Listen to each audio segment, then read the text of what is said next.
Good evening. We're going to go ahead and call this meeting to order. Dr. Foley, roll call. Yes, President Reese, members of the board, please let the record show that 4 members are present. Is Ms. Schultz not? This evening, Ms. Schultz will not be joining us. Okay, thank She you. is unable to join us. She is out of town with her family. I knew she was out of town. I wasn't sure if she was going to try and call in. Perfect. All right, we're going to go ahead and have our moment of silence followed by the Pledge of Allegiance.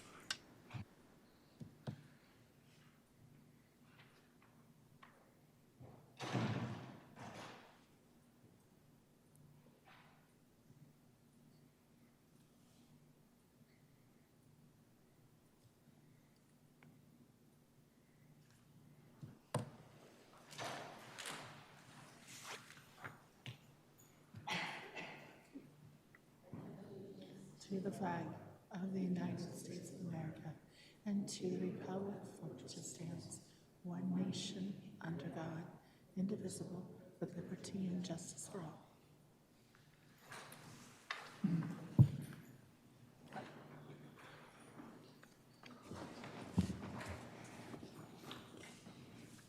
All right, we'll move on to our agenda. I move that we approve our agenda as it's presented. Second. Any questions or comments regarding our agenda? All those in favor? Aye. That motion carries 4-0. At this time, our meeting will recess for the purpose of holding a public hearing on the proposed expenditure budget for the 2021-2022 school year in accordance with ARS 15-905.01 DE. Members of the audience are invited to make comments and ask questions during the public hearing.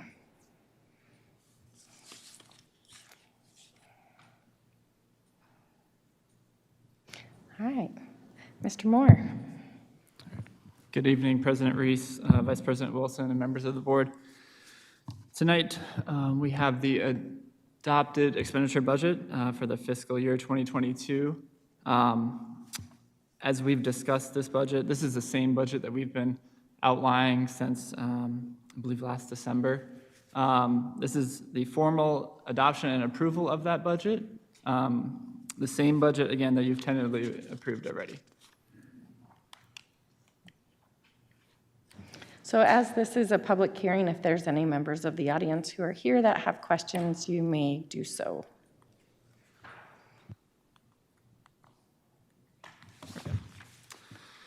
So a budget summary. Why are we bringing this budget back again for approval?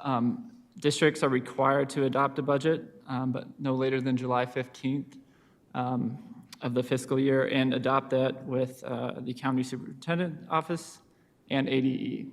So that's why we're bringing this back again. Some things that are unique this year in this budget process is that the state and House have not formally adopted a state budget yet, or finalized, excuse me, a state budget. So what we are presenting again today is kind of preliminary numbers in terms of what we've seen that's included in that K-12 budget. The reasons behind that is our adopted budget is used to set our tax rates for the fiscal year. A conservative approach would be to budget low and then revise when that budget is finalized at the state. But unfortunately, there are statutes that limit us from changing our adopted budget. So essentially, if we adopted low, we could be setting our tax rates lower than what we would need from a cash standpoint into next fiscal year.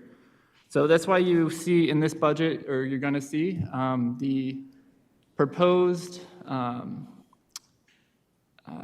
funding sources that are in the K-12 budget that has not been approved because we do not want to adopt lower and set ourselves up for a cash shortage into next year.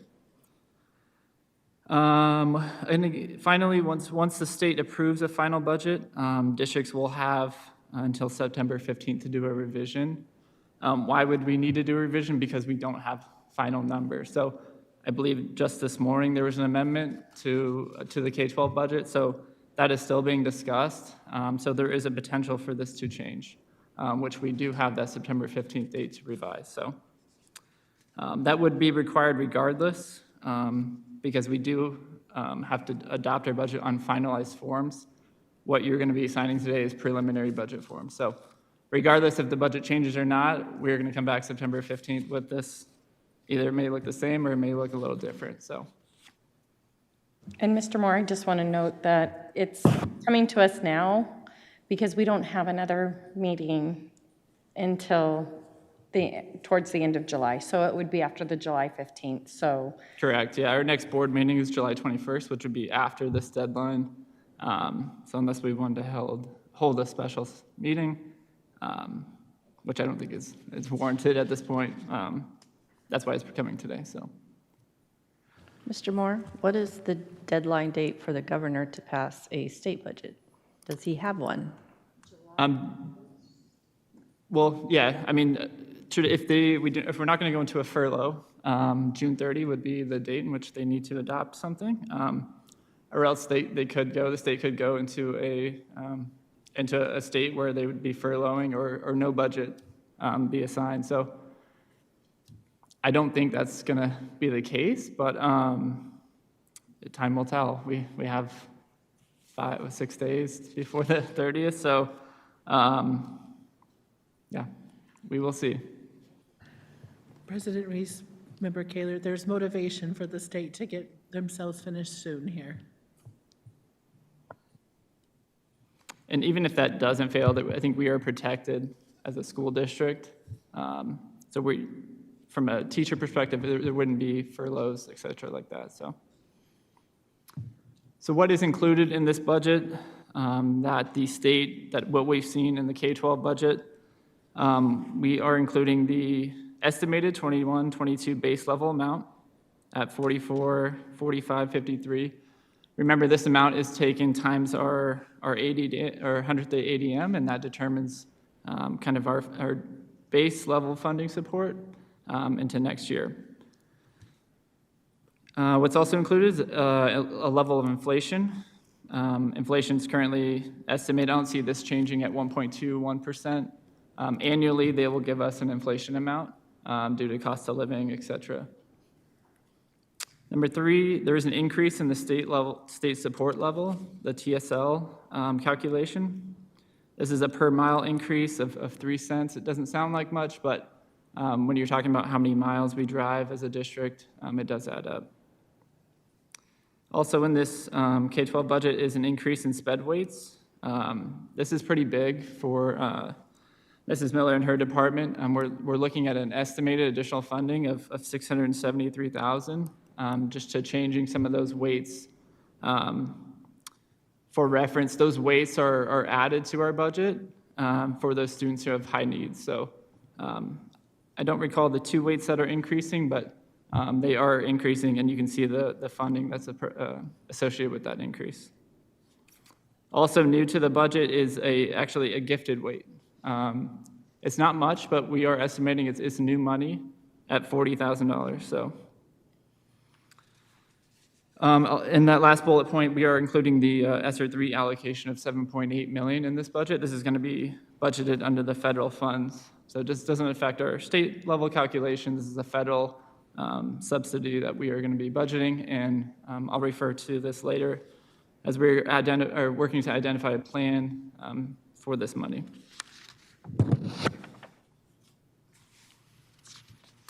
Budget highlights. So for reference, again, this is the same budget that we have been discussing since December, and the same budget that you tentatively approved, both on March 10th for the M&O and April 7th for the capital. Just for reference, this is what was included in that budget and what's included in this budget today. So it provided a 5% increase for all employees. It also included an increase to the supplemental pay schedule. It imposed no district increase to employee benefits, with the exception of ASRS increasing 0.19%, which is mandated by the state. It also provided a conservative budget balance carry forward into next year. It also reduced the transfer from M&O to capital by $1.5 million. And I'll relate to this $1.5 million in that conversation in another slide. It also allocated funds for additional FTE and reclassifications, which Ms. Martins is managing that throughout the fiscal year. And then it projected a flat enrollment growth for next fiscal year. So all increases you'll see in this budget compared to the one tentatively approved are strictly funding formula related. We did not change anything in terms of the tentative projections that we're giving you. The only changes are strictly coming from the K-12 budget that's proposed at the state. So it's just funding formula increases to our benefit. So M&O, you kind of seen, hopefully should be familiar with these two kind of numbers. M&O did increase a little. So our proposed JBL, or general budget limit, for 22 is $106,760,771. This, back in March, we tentatively approved a $104 million budget, so this is a $2 million increase. Again, just based on strictly funding formula numbers that are in this K-12 budget. This includes a phased reduction in the M&O transfer. Again, we're trying to spend down some of that capital budget and move some of that back to the M&O. It also, like I mentioned before, includes all proposed legislation that's in there. So the new inflation, the new base level support, and the additional weighted counts. So you compare that against what we revised back in May. We revised the budget of $95 million. This is our current fiscal year. That estimate came down slightly from what we anticipated, but it was down $800,000. So the general difference between these two budgets is $11,754,744. That's $3 million what we tentatively approved back in March, above what we tentatively approved. So again, that's additional budget balance carry forward that we can carry into next year. Basically increasing our budget balance carry forward to 6.3%, which is very conservative. A general number that you'd want to be between is 4 to 8%. So we're right in between that going into next year. This just allows us to cover any emergencies. If we take a massive enrollment growth, we have those funds allocate or set aside to address those concerns.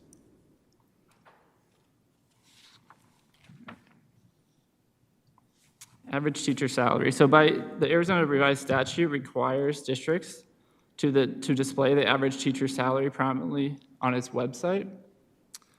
The statute does not provide a definition of what shall be included in average teacher pay.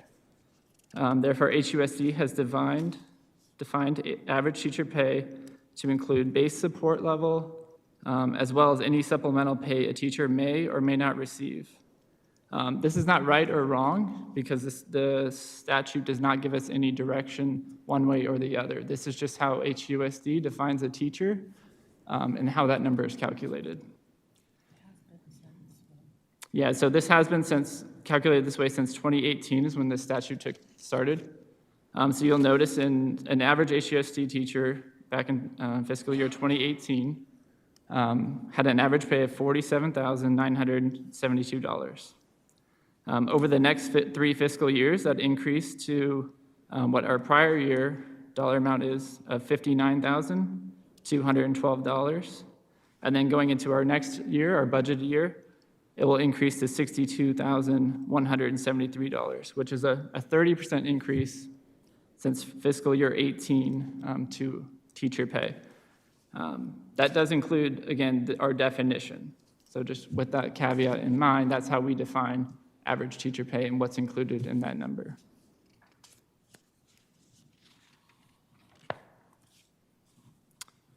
So moving on to our capital outlay budget. Again, we tentatively approved this on April 7th. We brought a detailed capital plan outlining our intentions. On the initial look at this, the appearance may appear that we're losing money. However, we are, if you recall, we are budgeting high over the course of several years. We identified that we were consistently taking and rolling over an extremely high amount that was not appropriate for HUSD. So our annual capital allocation from the state, as for reference, is $6 million. So this is almost 4 times that annual capital allocation. So as we begin to build these detailed plans for our capital budget, you'll see this number start to come down. The difference between these is $6,000, $6,415, but that includes several intentional reductions that we've been planning. So it includes a phased reduction from our capital transfer that we've discussed. Remember, that's our lease payment. It also includes a full restoration from ODA, so we're giving some and taking some back. You'll see this budget intentionally outlined, and I believe we're going to bring some quarterly reports on how this is being spent throughout the year.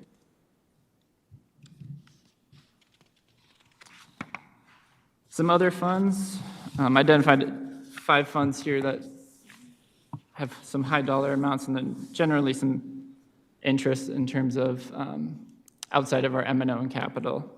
So our classroom site fund, there was a bill passed, SB 1139 in the spring, which collapsed the classroom site fund buckets. So there was 3 buckets that we had to statutory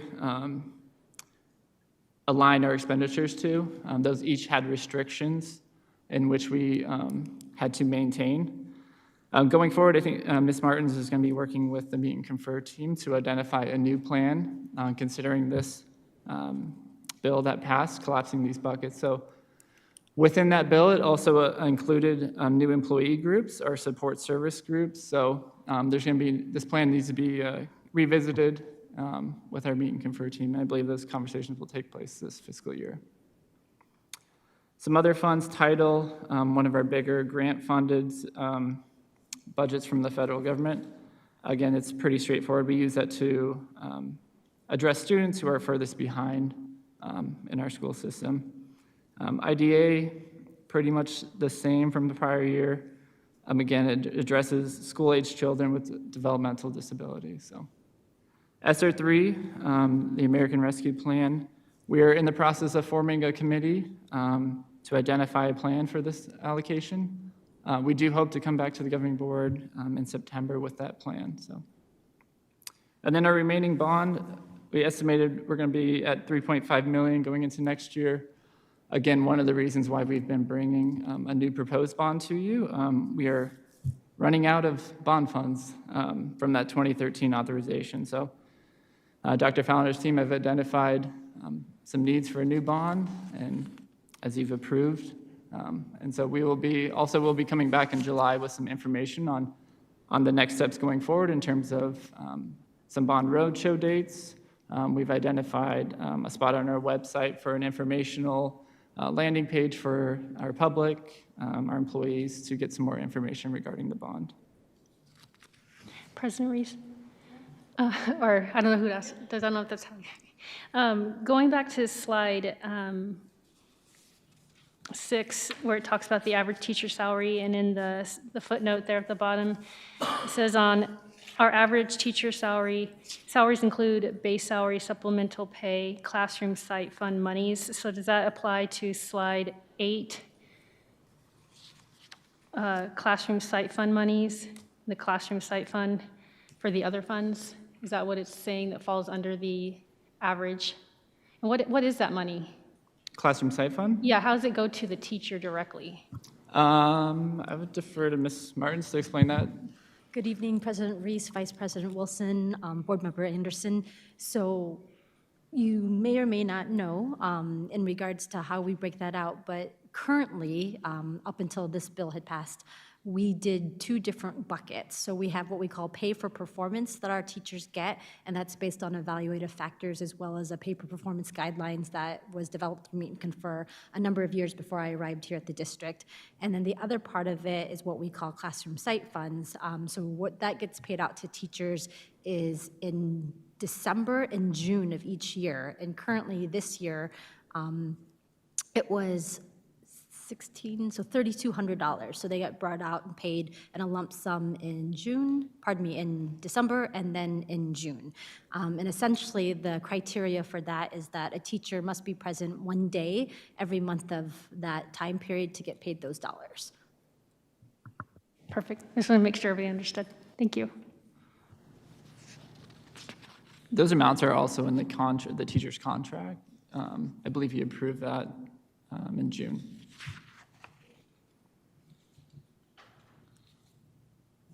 Lastly, I just have some upcoming reports and revision dates that I've already alluded to. So I will bring a finalized tax rate information item to you. Again, that tax rate is finalized using the adopted budget. As you know, this adopted budget includes several potential legislation, and that will be finalized by the Maricopa County Superintendent's Office. That's finalized the third Monday of August. But once that is finalized, I will bring a tax rate information item to explain kind of historically how our tax rate has come down due to our assessed valuation increasing over the years. So, secondly, I'll bring, I've related to this already, a budget revision regardless because of the fact that the state has not approved a budget. What you're approving now is a proposed, well, it's on, excuse me, was it temporary form? No, it's not the right word. Preliminary forms, that's the right word.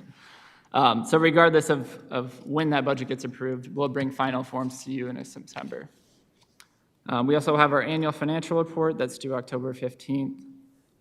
We'll bring that to the board on October 13th, and we'll have a little presentation outlining our true expenditures for this fiscal year. And then finally, our bond election results. This is all mail-in election, so we should have those results at some point November 2nd. And that is all I have. Is there any questions?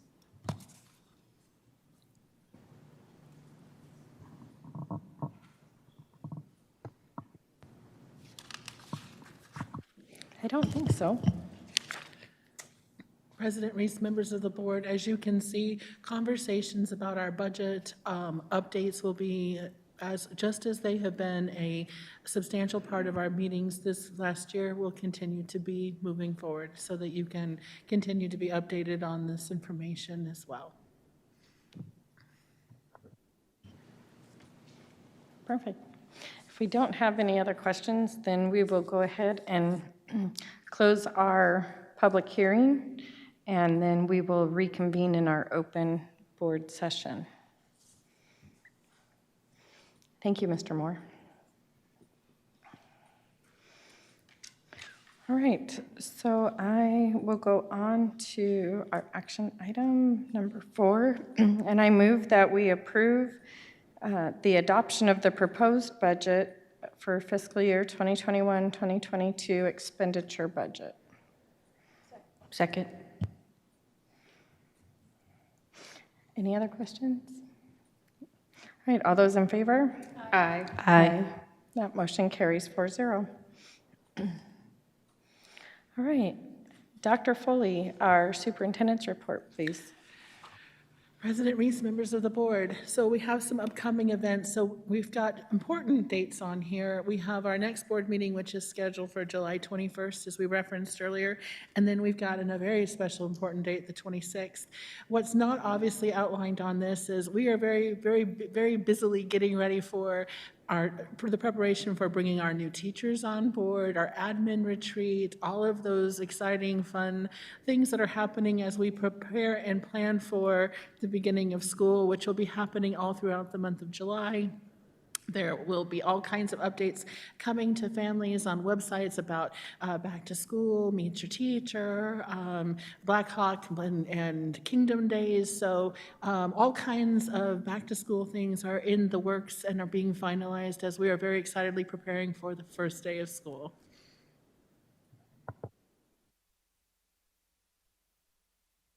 Perfect, thank you.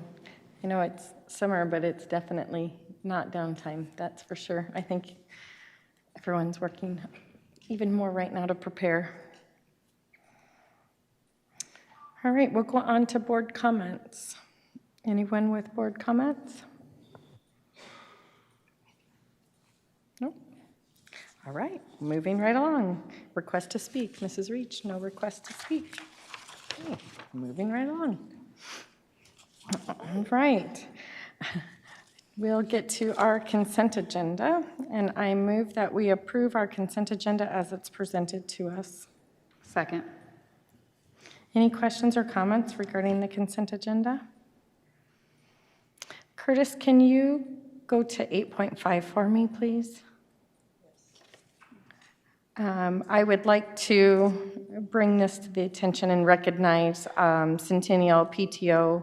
They donated playground equipment in the amount of over $45,000. So thank you to Centennial PTO and their community and families who helped raise this money. They are going to have some amazing equipment when they come back, and it's really exciting. So we got to see some pictures.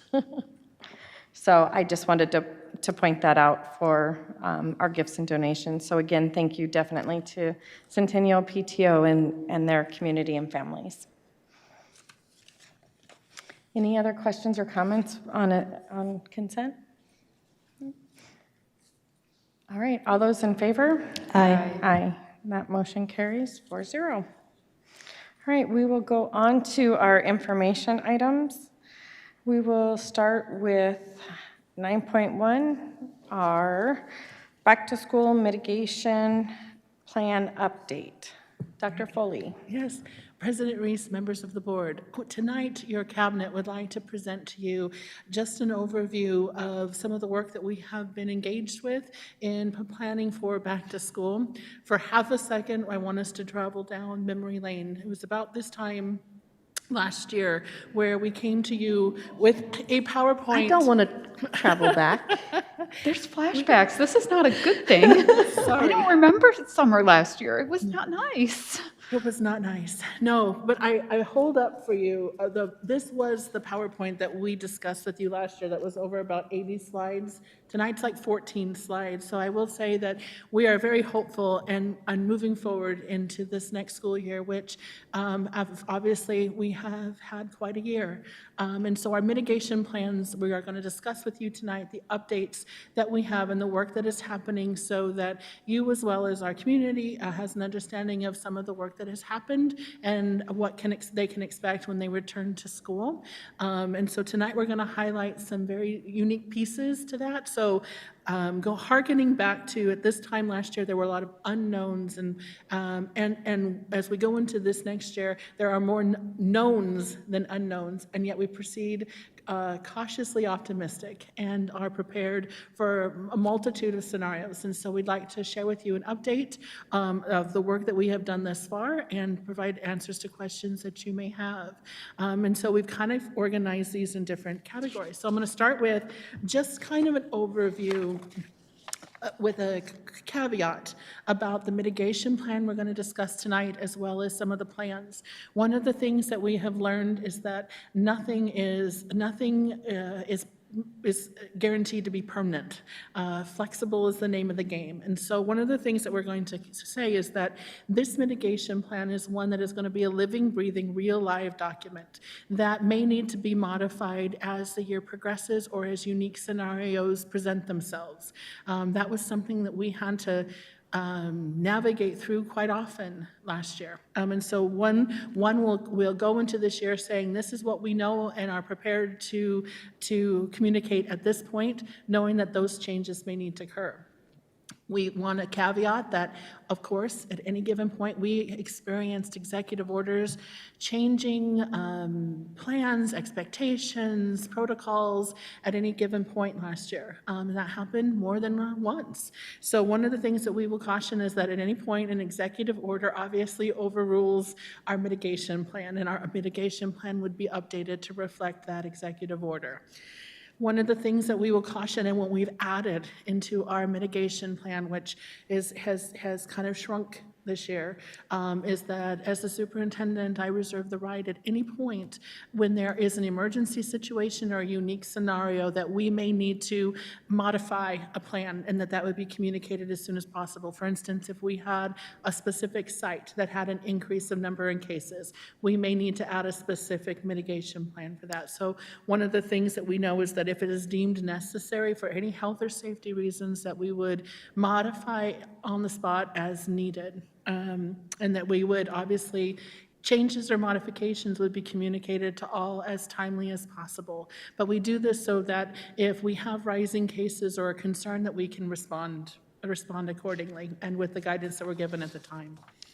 So tonight, we have a few topics that we're going to touch base on that we have kind of highlighted some work. We'd like for you to know that our website has been updated, and so what you'll see in this PowerPoint is there are some links, and those links are already live on our website so that people can look at this and provide questions. One of the things that we did as a cabinet team was we have been updating this and modifying this and putting it together. We've sent it to our general administrators group, which includes all of our principals, assistant principals, deans, directors, coordinators, for them to ask questions. And we've also sent it to our Higley Teachers Association saying, look at this, what are your questions, issues, concerns, clarification. So again, we have had, while we're building this quickly, we've had the opportunity to get vetted information from our individuals who are in front of a computer and can provide feedback, knowing that this will be part of our admin retreat and part of our back to school and part of our clarification on our mitigation and our, if you will, our health and safety plans. And at some point, as we've discussed and is on one of our upcoming agenda items, we will probably at some point go into an executive session sometime in this fall where we will go through some of our emergency plans and protocols so that you're also aware of some of the updates that have been happening as part of our training for our safety plans, which is super important. So tonight, again, these are some of the topics we'll talk about. I want to hit on this first one, though, the ESSER III requirements. Mr. Moore kind of hit on the ESSER III. One of the things that we've all learned in this is anytime that there is, you know, they always say in Finance 101, he whom holds the purse strings gets to make the rules. So when there is funding that is, here we go. Hi there. Very good. Very good. So when there is funding that is allocated, there are parameters and guidance that's required. So one of the things that's interesting about the ESSER III requirements is that that we've kind of outlined here is that one of the things that they required this year with because there's ESSER III funding is that school districts had to have a formal mitigation plan. That was not a requirement last year. Now, Higley had one. We had one, and we modeled it after the state example because I had been on the committee. We had our task forces, and we created it, and we wrote it down, and we have documented versions of our mitigation plan as it shifted and changed. Well, one of the things that came out of the ESSER requirements this year was that every school needed to have a formal mitigation plan, and so the good news is we had one. We've already modified it, and we're going to talk about that plan tonight, with the understanding that there are some key components that have to be in that mitigation plan, and you will be happy to know that our plan last year had all those pieces, and our plan this year has all of those pieces. So we meet and far exceed the expectation that you're supposed to have in a mitigation plan. So obviously you're aware of the fact that we have ESSER, that would be our allocation for ESSER III money. One of the things that we do have to have a plan, and it'll be presented, and you formally have to present it in a governing board. So you'll see us come back to you probably in the fall, updating you on any plan. This is now one of those requirements for ESSER. So one of the things that we will continue to talk about and update on are our mitigation plans and how it's going and any updates or changes that are needed. One of the other requirements, and Mr. Moore kind of talked about this a little bit too, is going back to he who holds the purse strings make the rules. They may give categories in how you can spend the money, but there's some flexibility in how those can be spent within those categories. And one of the things that they want to see is local LEA or stakeholder level involvement in that. In fact, as you know, the ADE has to do the very same thing. They have a committee built of stakeholders. I happen to sit on that committee to give feedback on how do we give guidance in what schools can and cannot do? So the state is finalizing those pieces, and we also will be finalizing those pieces as well, and we will have a committee that will help give input, so when we bring that to you on how and where are we spending within those categories, we will have met the requirement of having stakeholder input in that process. So know that it's happening at the state level, and it will be happening here in Higley. So that's kind of a broad, there are additional requirements that are part of ESSER III, and all of these are things that we are happy to comply with and had in place. So with that, we'll talk about what are some of the updates that we've done in the mitigation plan, because there are some changes that have happened. And we want to talk through them. And there are some things that are staying similar to what we have experienced this year, and there are some things that are being modified and will look different. One of the things, if I could summarize, how will this year feel compared to last year? I will say that this year, if I were to use a word, it will feel more normal-like. It'll feel more like what we knew school to be like. But there are additional pieces that, because we are still navigating a pandemic, and we'll be communicating cases and protocols that we will outline here in a minute, there will be additional communication and pieces that stay in place, and we're going to talk about what those are. So right now, when you follow that link, you'll see our mitigation plan has been updated, and it'll be effective July 1st. We are currently, as we are finishing up summer school, we had our mitigation plan updated for summer school. Elementary has ended, secondary will finish around July 1st, in which we will then transition into the mitigation plan for the return to school, if you will. It becomes effective July 1. So one of the things that we have outlined is that notification of cases, just like happened last year, anytime there is a positive case on campus, a confirmed positive case on campus, a notification of there has been a case in your child's classroom or on your child's schedule will go home. Now, one of the things that went away, and that went away toward the end of school, is we don't have a primary designation or a secondary designation. It's just that your child has had potential exposure to somebody who has had COVID. You'll have the same notification letters. The communication is still the same, so it will go, if it's an elementary school, it'll go to a grade level. If it's a secondary school, it'll go to everyone on the class schedule that student had. So our communication protocol has not changed and will continue. What will happen and what will also stay the same is our COVID dashboard will stay the same. We will continue to track and record and report confirmed cases that will mirror and align to the numbers of communication that go home. In other words, if we had 4 positive cases happening at a school, that with phone notifications went out, the next day on the dashboard, those 4 wherever those schools were would pop up on the dashboard. We'll continue to monitor that. And we'll do that daily, Dr. Foley? Yes, It that will will be done. continue to be daily. Our dashboard will continue to be done daily. Our communication processes and structures will not change. What will happen, though, is quarantining will happen on a case-by-case basis. I want to share with you that it'll be a case-by-case basis, and it'll be in consultation with the department. We're not going to arbitrarily set if there's 1 or 2 cases in a classroom, or if this is we are not going to predetermine what that would be. What we're going to do is every case is unique. We're in a different space than we were even when we were in January. We have students now, some who have been vaccinated. We are in a different place, in a different space, and one size does not fit all. And so we are not arbitrarily going to, for instance, last year, Higley did not do this, some other districts did. If a positive case happened, remember, we were primary or secondary. If you were a primary, you might have been quarantined. Secondary, you were notified. In some districts, there was an abundance of caution. They would also quarantine anybody who was around that student.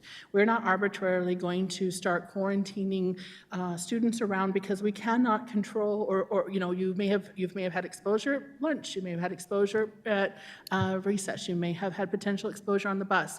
So we will notify you that there has been potential exposure.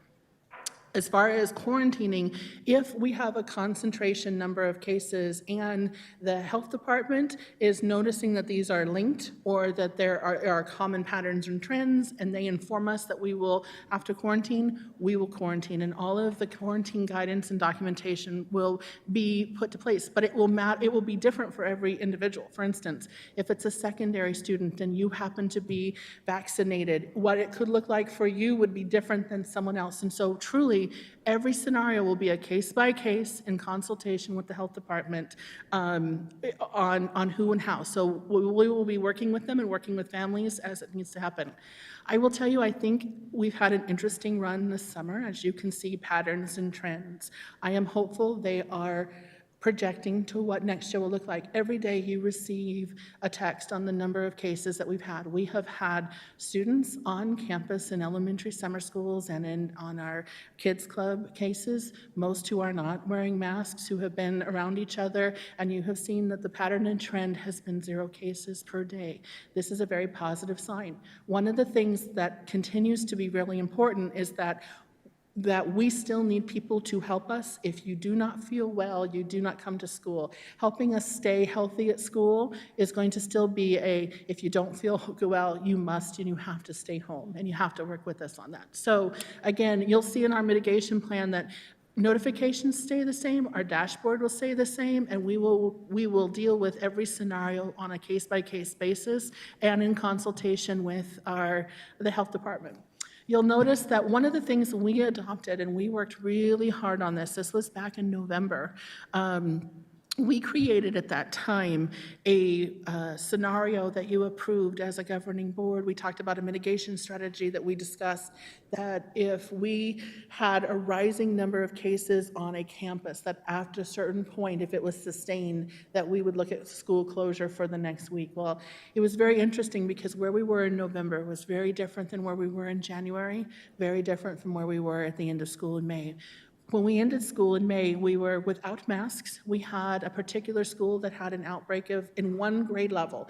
Had we hit a certain threshold, I would have been sending home an entire school based on that mitigation plan, of which it wouldn't have been necessary to do. So one of the things that our cabinet team is recommending is we are suspending the school closure dashboard. That part of our mitigation plan is suspended because we will not just arbitrarily choose a number if and only if there is direction from the State Department based on the collection of cases, how the cases are happening, the timing of the cases, the number of the cases. We wouldn't arbitrarily close that without the guidance. Hence, really one of the important things about our mitigation plan now being in consultation with the health department and with me needing to be responsive on a case-by-case as-needed basis. Our hope is that we go into next year similarly how we've had success this summer with healthy schools and staying without any need for quarantining. That would be our hope and our goal. Of course, we will be responsive as necessary. Next slide. So again, when and if there's a case, and there will be cases, and when there are, what we will do is very similar to what we've done before. Classrooms with a confirmed case will continue to be additionally sanitized. As you know, clean and sanitized environments help reduce disease, all kinds of disease, flu, cold, COVID. And so if we have a case in a classroom, it will continue to be sanitized and stickers will be placed on the door for teachers to know that their room has been sanitized. Parents and employees have to help us keep schools safe. And that stays, so if your kid's not feeling well, please keep them home. One of the things you'll notice is that on our website, the exclusion guidelines are looking a little more normal-ish. They have been updated as of June 11th. Jillian has worked to be more flexible a little bit, although there is guidance. So if your child has COVID-like symptoms, how and when can you return them to school without keeping them out for multiple days? It is looking more normal. One of the things we want parents and families to know is that your job is to help keep your kids safe and healthy. So when they're not feeling well, keep them home. Employees, when you are not feeling well, you still have to stay home. But then you can come back to school when you're feeling well and you don't have to stay out as long. And so again, working with us to help provide guidance on health decisions is going to continue to be important. As we've shared with you, that makes all the difference in the world. Dr. So that Foley? is one of the things that stays in place. Dr. Foley, will we be giving out like a printout like we did last year of that first day of school, exactly what to do? We're going to do that same thing? Okay, great. Yep. Because I know we'll get some new students, some new faces, and I think it's a good reminder to put that thing right on your fridge, parents, and Yes. always remember to check your kiddo in the morning and all those things. Well, the beautiful thing is that we will also be able to provide these things at Meet Your Teacher, and so these events will be happening, and they'll be happening in person this year. And so information will continue to be provided, and that's one of the reasons why we're working on getting it updated early and ready to go, so people understand and know. Visitors are going to be, we're going to return to more normal. We're going to return to visitors on campus. We're going to return to pre-COVID kind of, again, we are very cautious. We want people to come only when they're feeling well. We want you to exercise all good sanitation things as our mitigation plan. All good practices that we would want you to do no matter what. And again, if we had a situation, and this being one of the reasons why would we say, if we perhaps had a number of cases rising on a campus, what we may do is need to modify at a campus. Because of this, we're not going to have this event, or this event. And those are the kind of things that we would need to modify if needed. And we will be responsive as you know, one of my favorite mentors used to say, bless those who are flexible, for they shall not be bent out of shape. One of the things we learned last year is we had to be kind of flexible. And I think that we're going to provide guidance, but we're going to be ready to amend as and where needed, minimally at best. Again, all of our mitigation plans have every component that is expected to be in that ESSER plan, and we meet and far exceed those expectations. In fact, Higley's been very, very thorough to think through what if, what about, now what, and have kind of worked with each other to kind of update our forms, our processes, and we now have backup plans that we hadn't have even imagined at this point last year we would have possibly needed, but we now have, and if we need to roll them out, we're ready to do so. So let's talk about our communication protocols. Mrs. Richards. I'm sorry, Dr. Foley, before you begin. Yeah. Will there still be temperature checks and expectations of teachers to do cleaning whenever they can? Very good question. So one of the things that we have is that those materials are going to be provided, and we have a checklist of what are the daily high-touch areas that we had identified as cleaning protocols that will be part of the training plant foremen and sites will do. Those materials will be available for teachers. The wipes will be available. There will not be the expectation to do anything different than we had done last year, how we ended the year. Okay, the safety, the families are still responsible for if your child's not feeling well or if they have a fever, please keep them at home. But we are not doing temperature checks at school. We're doing it very similar. We're doing it exactly like last year. And again, I know that one of the things, the updated exclusion guidelines help parents feel better about also if your kid has a cough, a sniffle, or a sore throat. Look at those guidelines, because it doesn't necessarily mean you're keeping them home for a week. It may be a couple days until we're out with not symptoms. So again, it's really going to be important for the way we keep our classrooms healthy is by not sending people to school or coming to work if you're not feeling well. Thank you.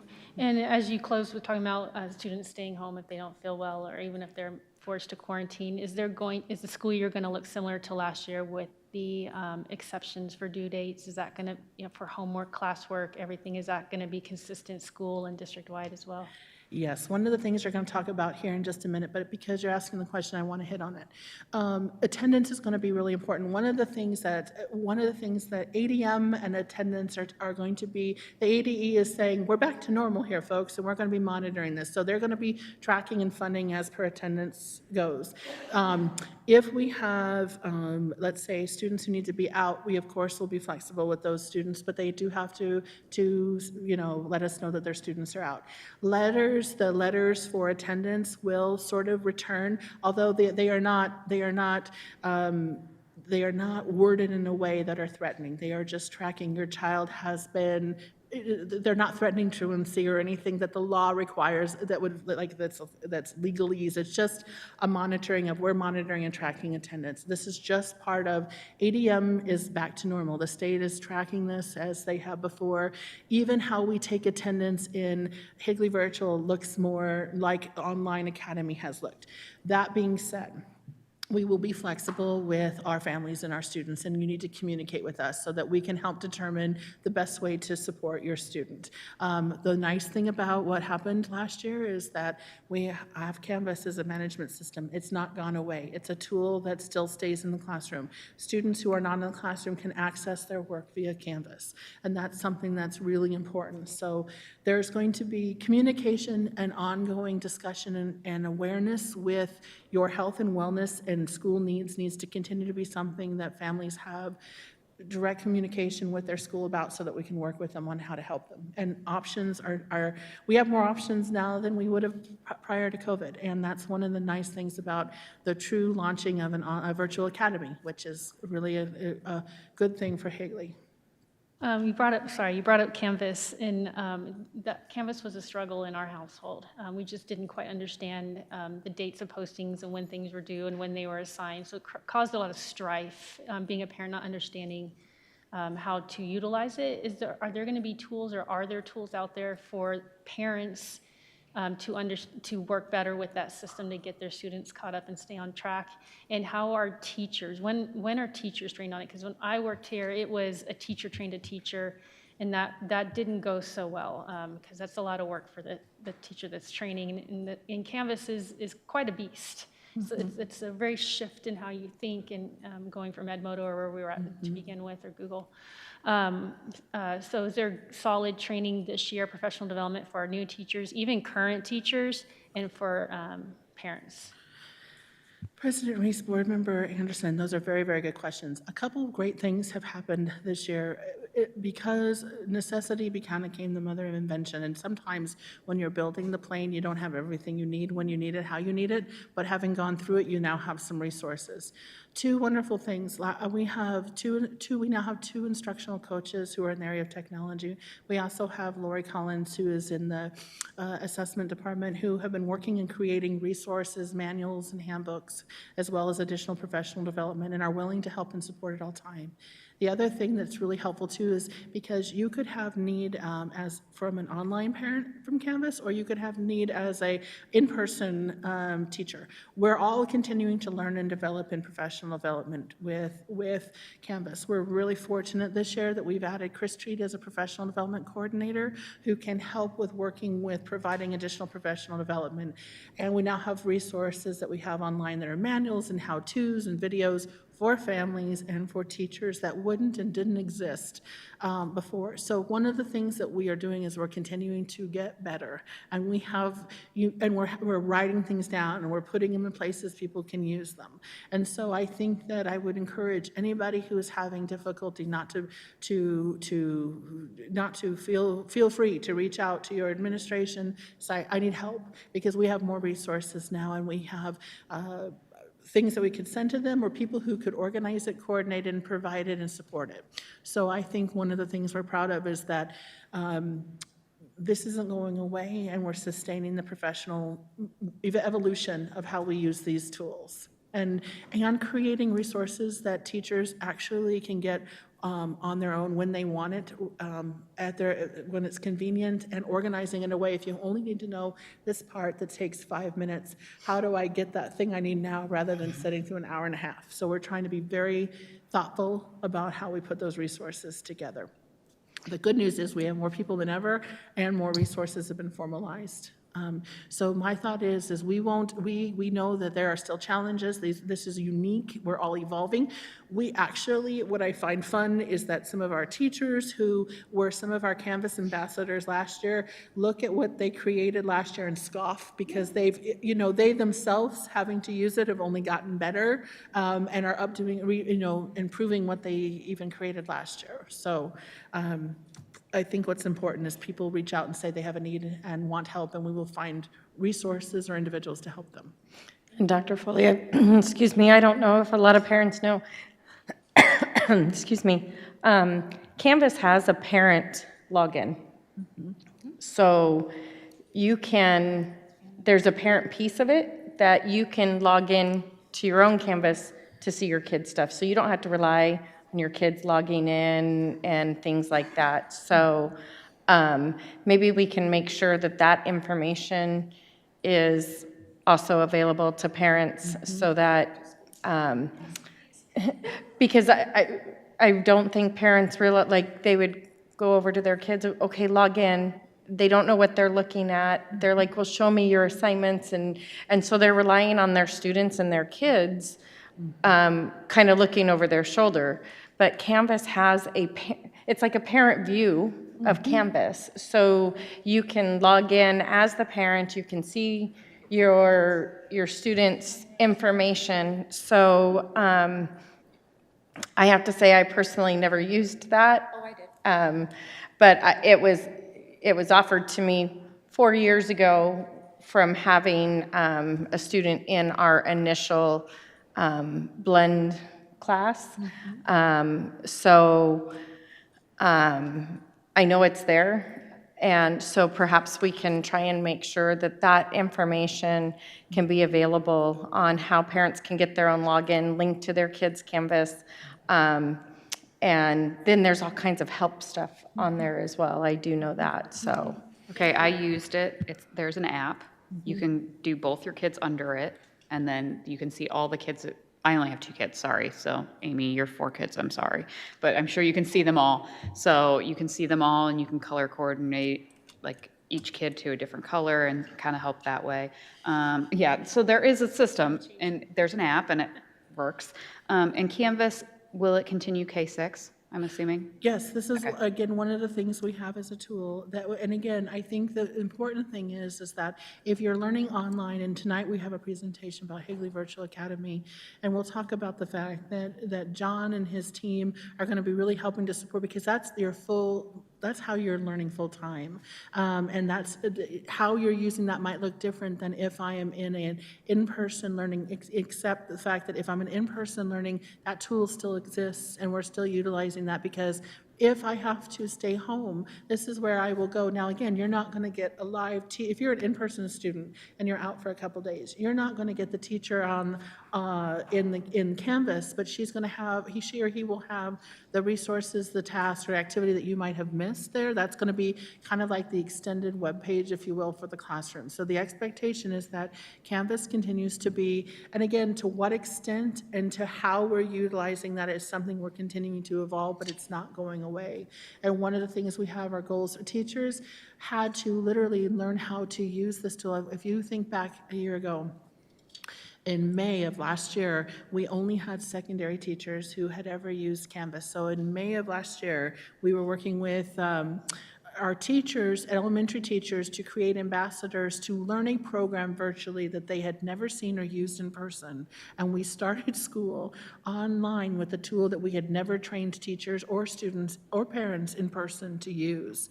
So we've come a long way. And I think that, again, it was immediate implementation. Necessity was the mother of invention. And now this is a tool that we have as a resource that we'll continue to evolve and use, and was available that teachers had all year long. Their need to rely on it if they were in-person learning wasn't the same as when they were in remote learning status, but it is something that's continued and sustained and will continue to be professional development and resources that we use. This is important because, again, we now have, and again, we've ordered the devices. As soon as they can get here, we'll have them, but we will eventually, when they show up, we are one-to-one. We have the ability for students to use devices in classrooms. This is a learning management platform in ways students can access and turn in and engage with their content in their classrooms. So this is ongoing professional development work, and our coaches and Chris Treat and our administrators are all aware of the importance of the ongoing professional development to support teachers in our evolution and understanding of this, but Canvas has not gone away. So, Dr. Foley, I don't mean to get off track here, but back to, well, still Canvas. Have we thought about maybe, I know when we've had like a college and career night or something like that, we've had in the media centers, or thinking ahead even with our elementary schools and the computer labs on back to school nights, FAFSA help. I mean, FAFSA, the first time, FAFSA, every time. That is also quite, extensive. So maybe thinking Kingdom Days and Black Hawk Night or Black Hawk Days, having the media center open for a how-to quick parent. I don't want to add to what's already going on those days. I know that's a lot. But even back to school nights, having somebody in the computer labs with our elementary parents, hey, if you want to pop in and learn a little Canvas, maybe this is a night that we could offer something like that, even if it's not this year, moving forward, putting that out there, because it is a big learning curve for a lot of parents. And so just thinking ahead. We did the same about Parent View. We did. We did a how-to parent view and a how-to FAFSA. So maybe we can do a how-to for parents Canvas. Just a thought. President Reese, Not trying to add to anybody's already workload, but. thank you for that suggestion, and we'll work with our teams to figure out the best way to provide meaningful support and help and ways to access, how to know and where to go. And you're right, sometimes there's nothing like in person. Although we've learned how to do an awful lot online, sometimes it's just really nice to do that in person. So, Dr. Foley, I just had a question, and this is more like a question that's out there and something to think about, not an answer question. One-to-one, we're going to be one-to-one this year. Elementary kiddos do not take those computers home. When they're sick, if there's a way for them to get, if they do not have access at home, to be able to get that computer, or and that's just a thought. You don't have to have an answer today, just something to think about. How are we going to get, maybe you do have an answer, sorry. I see Sherry, so go ahead, I'm sorry, but that was just a thought I had that might be something good. President Reese, Board Member Wilson, one of the things we're excited about is that a few weeks ago, we were happy to share that we have a technology director who has sort of hit the ground running. And one of the things we are looking at is there is some potential funding out there in which we could figure out how to have borrowing computers for those students who don't have those at home, that we're kind of looking into and exploring. We're just in the beginning phases of that, but ways that we could have like streams or something that could be checked out to home for families who don't have computers at home, so that in the event that you don't have one at home, that we could have something. Again, that is potential exploratory. We're looking at the funding. We're in fact doing all the background work, but there is some federal funding and programs that are out there that are looking at and that we're exploring the potential of. So we're really grateful to have new resources and thoughts on our team, helping kind of to explore that. But in the immediate future, if we have a student who will be out for multiple times, we would work to figure out how to check out a device for the students so that they could have it while they are home. Our hope would be eventually for students who don't have one at home would be that at the beginning of the year, there'd be a way to check out so that you did have a device at all times. That's awesome. Thank you for thinking ahead on that. Thank you both, and our technology director as well. Dr. Foley, can I add something about Canvas? New teacher orientation, the coaches have, of course, planned the whole week. And one of the things is those teachers will leave with their home page built.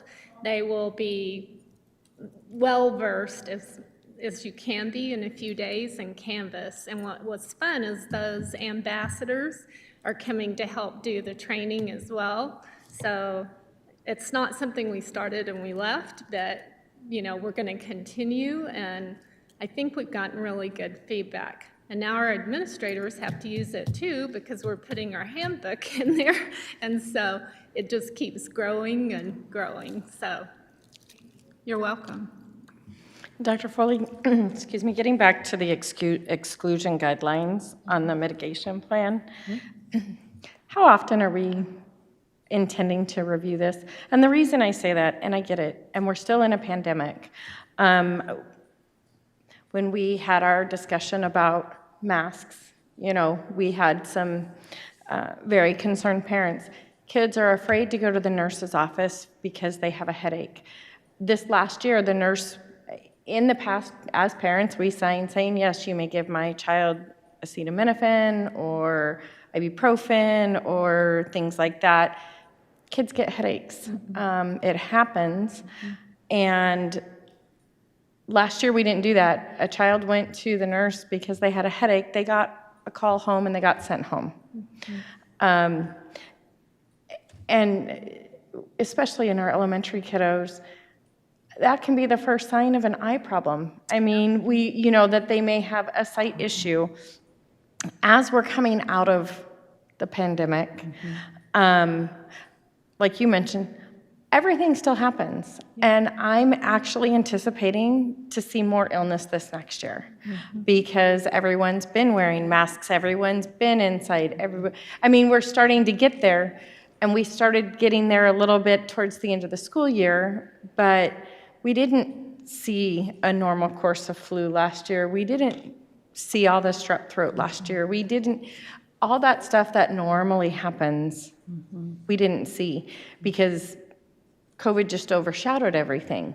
So these kids are going to start to be exposed again to normal kid things, normal illnesses. And so we're going to start to see that. And reading our exclusion guidelines, there is still a potential that a child could have to be out for 10 days. I don't want to say for no good reason, but for no good reason, given our exclusion guidelines. And I get that. And I appreciate that we're going more normal-like, so we're going to have a new word, normal-like. And We prefer it to pivot, yes. yes. But I hate to see that we are rushing our kids to get COVID tests. I'm actually anticipating here fairly shortly that they won't be as readily available to get done. I mean, you'll be able to go to urgent cares and things. Mrs. Reese, you can buy them at Walmart now. Well, I've seen that. but will we accept one that's been done at home? I mean, will we accept the lab results of one or test results of one that's been done at home? I don't know. I mean, we've not talked about that. But they're not, it's not going to be like it was last year. We know that. So kind of the long way around back to my initial question is, how often are we going to be looking at updating this? Because a headache is still listed as a symptom. And, if you have a negative test result and it says fever-free for 24 hours without a reducer and symptoms have resolved, again, headaches aren't, in children, while they're normal, they're not normal. They're usually a sign of something. Headaches could be strep throat. Headaches could be an issue with vision.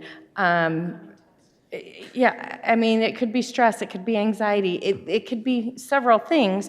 So I'm just trying to picture as a parent, my child's sent home with a headache, has to be kept home, that as long as it's gone within 24 hours and there's no other symptoms, then after that they can go back to school. So here they would have to miss school for a day for a headache, or you would have to take them or get a Walmart test or whatever, get a negative COVID test, but then say the next week they have another headache. Are they going to be sent home? I get the no taste, the no smell. Those are clear identifiers of COVID. But sore throat, a child can be congested. Allergies are horrible here. Sleep with their mouth open and can have a sore throat. So I'm just concerned. We have updated some exclusion guidelines, and I appreciate all the work that's done in that. And I get going into the school year being cautious and everything. But I am concerned if we're going to be looking at this all year long.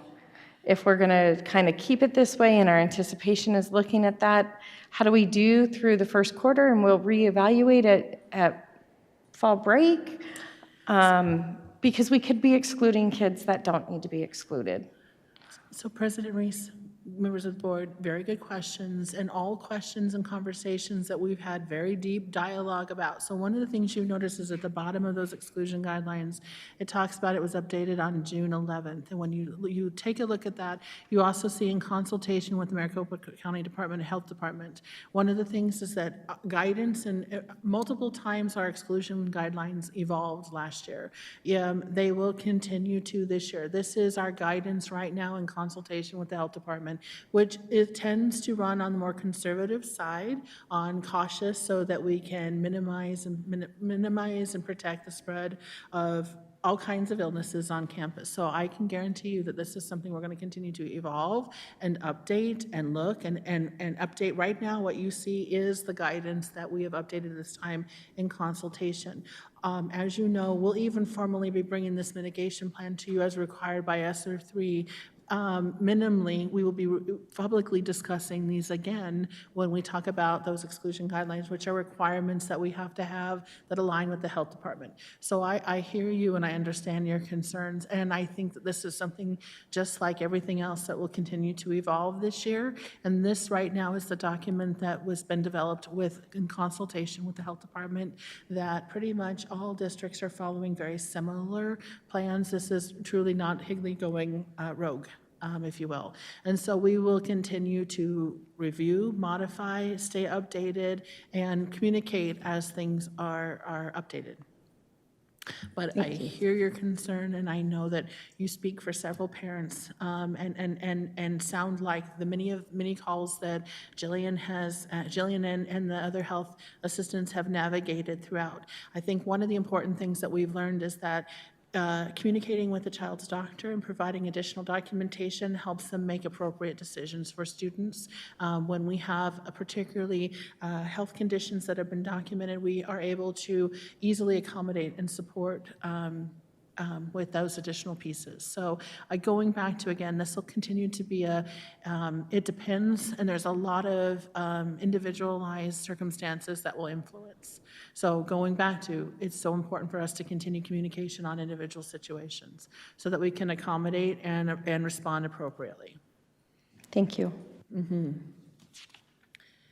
Good questions. So we're going to go back to, and some of this is going to feel repetitive, but we wanted to kind of highlight again some communication protocols.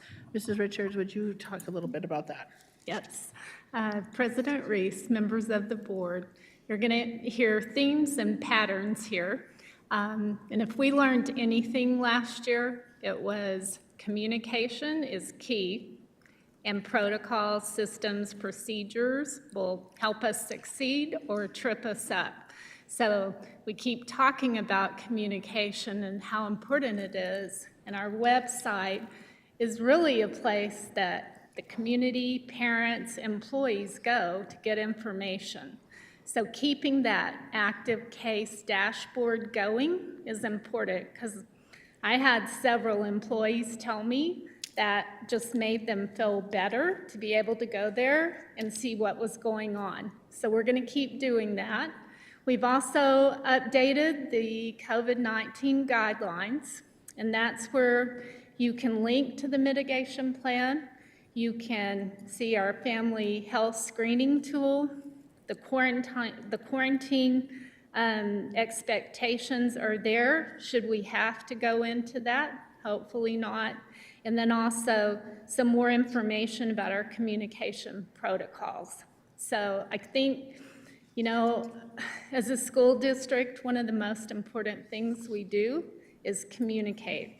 So one benefit of going through this rough year is I think we've all gotten better at communicating with one another and communicating out. So that should serve us well no matter what's going on. Can you go back? Thanks. Site level communication. We've already talked about those letters and how in elementary it'll go to the whole entire grade level, and at secondary it will be based on the kid's schedule. So it's good that we're not shifting everything away from what we found was helpful and beneficial. So if there is a quarantine decision that needs to be made, parents will get a phone call and written outlined instructions. All right, Curtis. All right, now we get to talk about the fun stuff, and that's instruction. So we're excited, we're going back. Again this year, full-time in person on all campuses. And when I listened to Dr. Foley at the beginning, you know, we were sitting in a rough seat last year trying to figure out what to do, how to do it, and this is much better. We're also excited about Higley Virtual Academy opening up, and it's been exciting to watch Mr. Dolan because he's so excited about it, and he's doing a great job of communicating. Our elementary and middle school kids will be full-time online. There won't be a combination. However, high school students can have a combination of some classes in person and some online. And Mr. Lotzenheiser is going to talk about that in detail in a few minutes. But the numbers are going up. We've hired the teachers. They're getting training. We're getting them the supplies they need. So we're ready to go.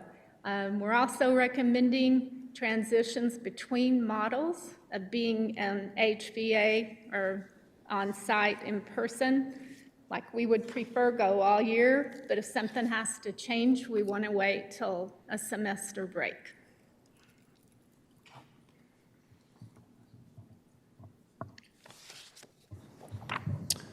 President Reese, Vice President Wilson, members of the board.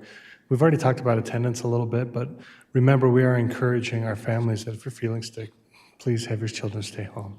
That is helpful for everyone else. But, you know, the attendance this year with ADE, last year they suspended some different things that made it easier to track attendance, but this year the ADM is going to drive our funding and it is going to be counted. And so it's going to be very important for us to keep and track the attendance. We talked about the letters that are going to go home. We really need to keep parents informed, especially, you know, if they're not missing, or excuse me, if their students are missing a significant amount of times. And we need that for them to call in and excuse their children when they're keeping them at home. And those are reminders to do that so we can track it for our tracking of our ADM. And attendance with HVA, we'll talk about a little bit more in my next presentation, but how it works, it's not the same as distance learning from last year. Distance learning from last year, basically we had to have an indication that they were online anytime during the day and we got to count them. Now we have to track hours, and that's going to be a process that's going to be involved where parents are going to have to help hold their children accountable to the hours that they're doing and submit those sheets to us on a weekly basis, and that's a process that we will be doing through HVA and Mr. Dolan. President Reese, Vice President Wilson, members of the board. That is just a requirement for being an online institution. That's not something that we're instituting as above and beyond. It is just a requirement for online attendance. And as you'll learn about a little bit later, being that we are an approved online institution, there are requirements and the components that you have to ensure are happening to maintain your ability to stay an online institution. Now we'll talk about athletics and activities, and basically I think if there was a theme, it is return to the pre-pandemic plans about what's happening. And so what does that mean? You know, we talked a lot about how many people could attend events. AIA had rules about who could attend high school sporting events, different things like that. Those rules are no longer in place, and we will look at, when we go to our events, unlimited spectators. That means student sections get to return, and we get to have the support from that aspect, especially at our high school and our middle school events. There is not an expectation of physical distancing. We are not going to limit the tickets that we are going to sell. One thing that worked out really well was GoFan. That's the paperless ticketing program, and we will continue to use that. In meeting with the East Valley athletic directors, that's going to be very consistent with almost every single East Valley district. Will continue to use GoFan and be ticketless or paperless in their tickets. Additionally, we're looking at social activities, field trips. Those kind of activities will resume following our district guidelines and our district policies. And so when we look at school dances, different events, concerts, those things will continue to approve, and they will happen. following our guidelines. You know, a question was about live streaming, because we were able to live stream last year.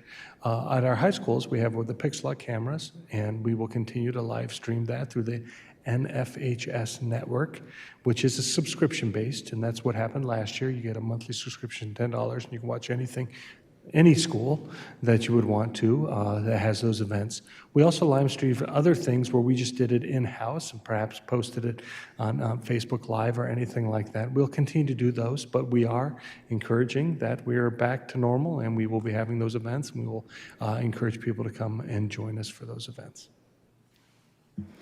Thank you. I know that thank you for addressing the live streaming, because I know I heard from several parents and grandparents and people who live out of state who would have never, I guess there are some silver linings and some good things that have come out over this last year, that they live out of state and they would have never been able to see their grandkids playing a sport or anything like that. And because we did stream last year, that they were able to enjoy that. So I'm glad to see that that's going to continue, so that family and members can choose to continue to support their family here.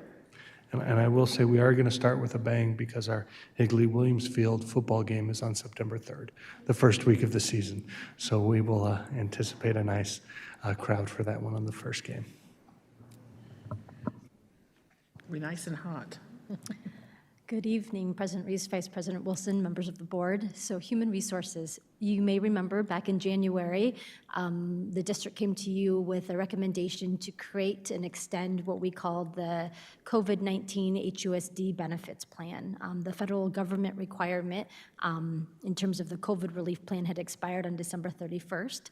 And at the time, we felt as though based on our numbers and the environment, it warranted extending it. We were one of a handful of districts that had decided to do that and continue that benefit that modeled the same federal program that was there. As we assessed and looked into next year, and following the theme, I'm going to use the term normal-like also, in discussion with looking at the vaccinations that were available to our employees, as well as the fact that numbers have been going down in our community and where we're at, we have decided that we would not make the recommendation to continue that beyond June 30th. And there's no federal requirement in regards to that too, and as I said, it ended on December 31st. In addition to that, what we want to overall say is that as employees, if something were to happen, whether it's for themselves or maybe a young dependent that they have to care for, to really work with their administration and supervisors in helping them understand what's going on, and we'll try and work with them. They do have general leave available, and because for the last year, they haven't had to use their general leave. Hopefully, a majority of them still have that bank, so if something were to occur, they can use that time. In addition to that, what we have done and we think will be helpful is the fact that we have continued those site-based substitutes. So last year, ESI, who you approved earlier in the consent agenda, had termed this language of rescue subs. They're actually going away from that term rescue subs, but kind of, for lack of a better word, saying permanent subs. We've continued those same numbers both at the secondary level as well as the elementary level in those areas. And a lot of them are returning permanent subs from last year, which is great. So if we have availability and need, those individuals can go in, and you can see that the numbers that we've had for ESI models similar to what we had in terms of budget for last year. It's a little bit higher, just to the nature of, if you recall, we also back in April upped our substitute rates to be more competitive within the area. In addition to that, we always have our employee assistance program, and there's other resources within our community as well as our East Valley. So, there's 211, there's nonprofits.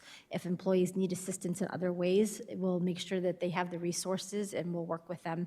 And we'll expand and make sure to have conversations with our administrators during the administrator retreat to see how this might play out. And if something comes up, or if we see as we start the new school year, there's a dynamic and culture that we have to readdress, then we'll gather as a cabinet, talk with one another, and decide if there's other recommendations that have to be made.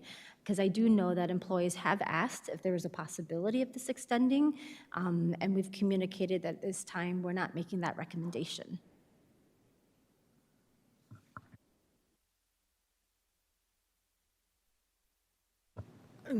Transportation is another important piece that we want to make sure that we talk with individuals about. There are some of the mitigation strategies that were utilized as we ended school are going to continue, just as they did at the end of school, being that there are strategic, obviously our buses have air conditioning, but one of the things that they do is they do partially leave those open a little bit to keep the airflow going on those buses. They're also sanitizing between each and every one of those routes, high-touch surfaces, and cleaning. So maintaining the cleaning protocols that were in place, as well as, again, the scanning of, we have the app, the Here Comes the Bus app, and one of the things that we work with is when there are cases, Josh works with Jillian so that there's continued notification, so that if there was the potential of exposure on a bus route, that you are also notified as well.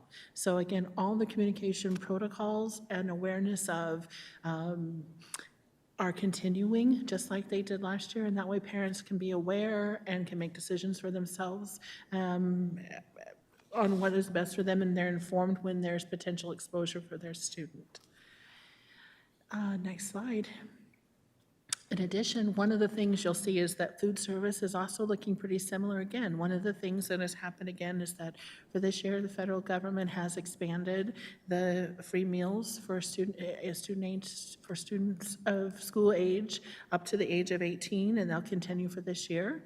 So Chartwells will continue to provide free breakfast and lunch at all of our schools, and we will continue to provide out of Higley Traditional Academy. They have a kitchen there for any online students or others who are eligible for that, who want their meals to go. Will continue just like it did last year. So our food services and transportation are looking very similar, just like they did at the end of the school year as we begin this next school year. So I'm happy to share that there are pieces that were familiar from last year that will continue. There are pieces that are evolving.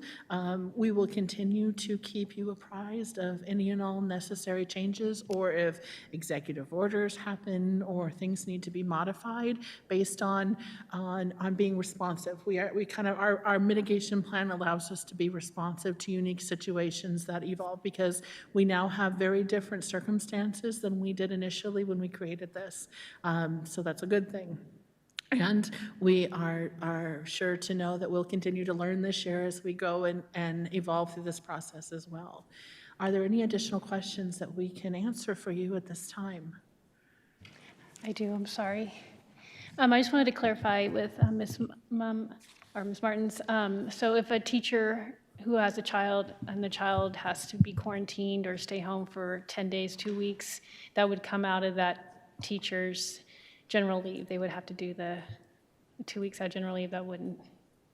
As of this As of time, this Board time. Member Anderson, that is correct. Okay. Like I said, we're going to try and work with them to see if there's potential alternatives. I know last year we had opportunities to where they could help in other areas to support classrooms, instructors, other components, and they logged that. So we're going to have to see how that plays out, but that certainly could be an option. Okay, thank you. And then I just wanted to touch base again on the question I had sent regarding using the ESSER III money for possible training or educating on mental health, or just things that are going on with students as they start back the new school year. And you had mentioned, there's going to be the SEL workshop. I looked into that. I don't know if that's truly what I was requesting or looking into. I'm looking more for like therapy-based, counseling-based assistance or training or educating. As I've talked to therapists and seeing friends and students that are increased in anxiety. The numbers have increased. I don't have the percentage, but that's stated a lot. Depression is up.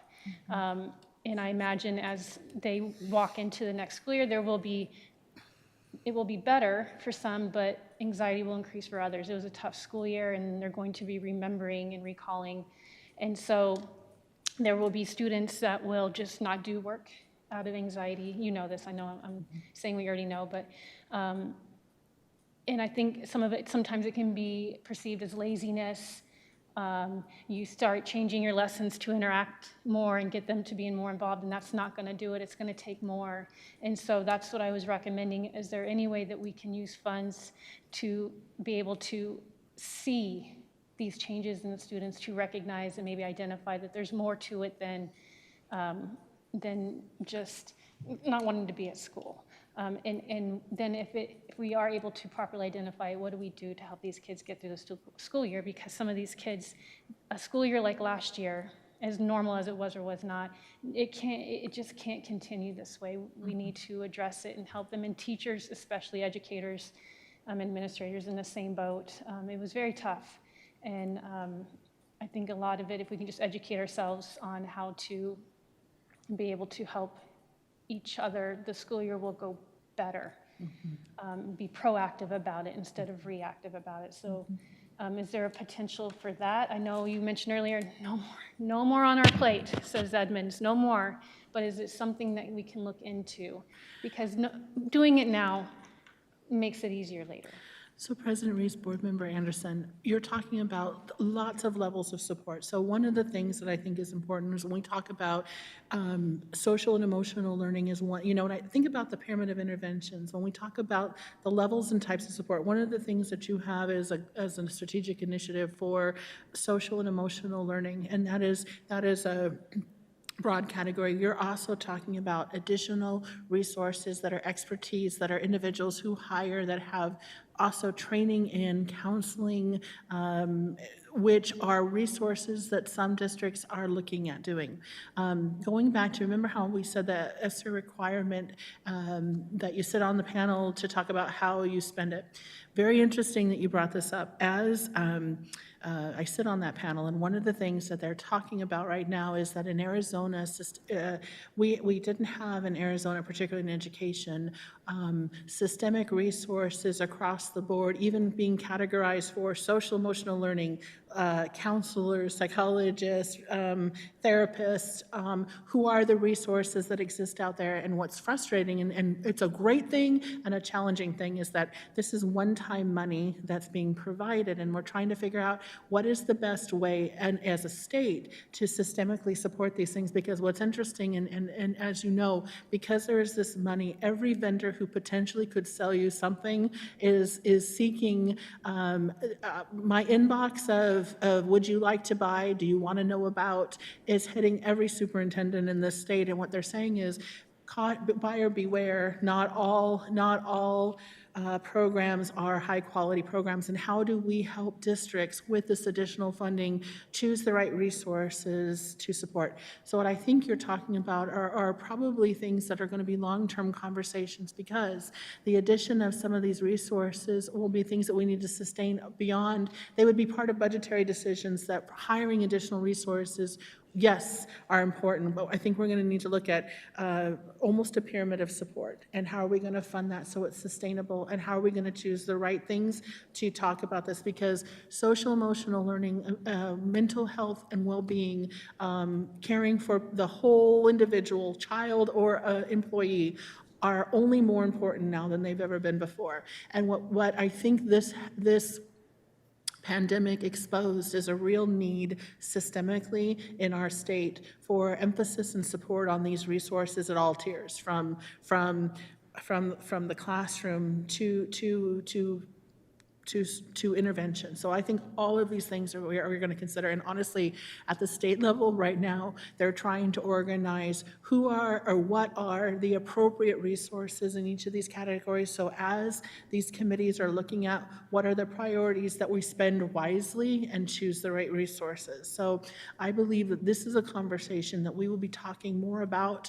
And I think what we're wanting to do is make sure we spend wisely, and that we spend and can sustain what we add, because it's levels of support and types of support. And I think what we put in your response is the state's initial response to try and do a common social emotional learning, because one of the things that we're finding in all of our trainings across the state is people use these terms as though they all mean different things, and they all all have different levels of understanding. So I think that this is something we only are beginning to go deeper in, and will continue to do so because it is truly a priority and a need that we need to address. So the answer is yes, and there's a whole lot of work to be done, and I think we'll be beginning to start on that, but we're going to need a long-term sustainable plan, and we're going to need to be able to continue to support those resources after the one-time money is gone.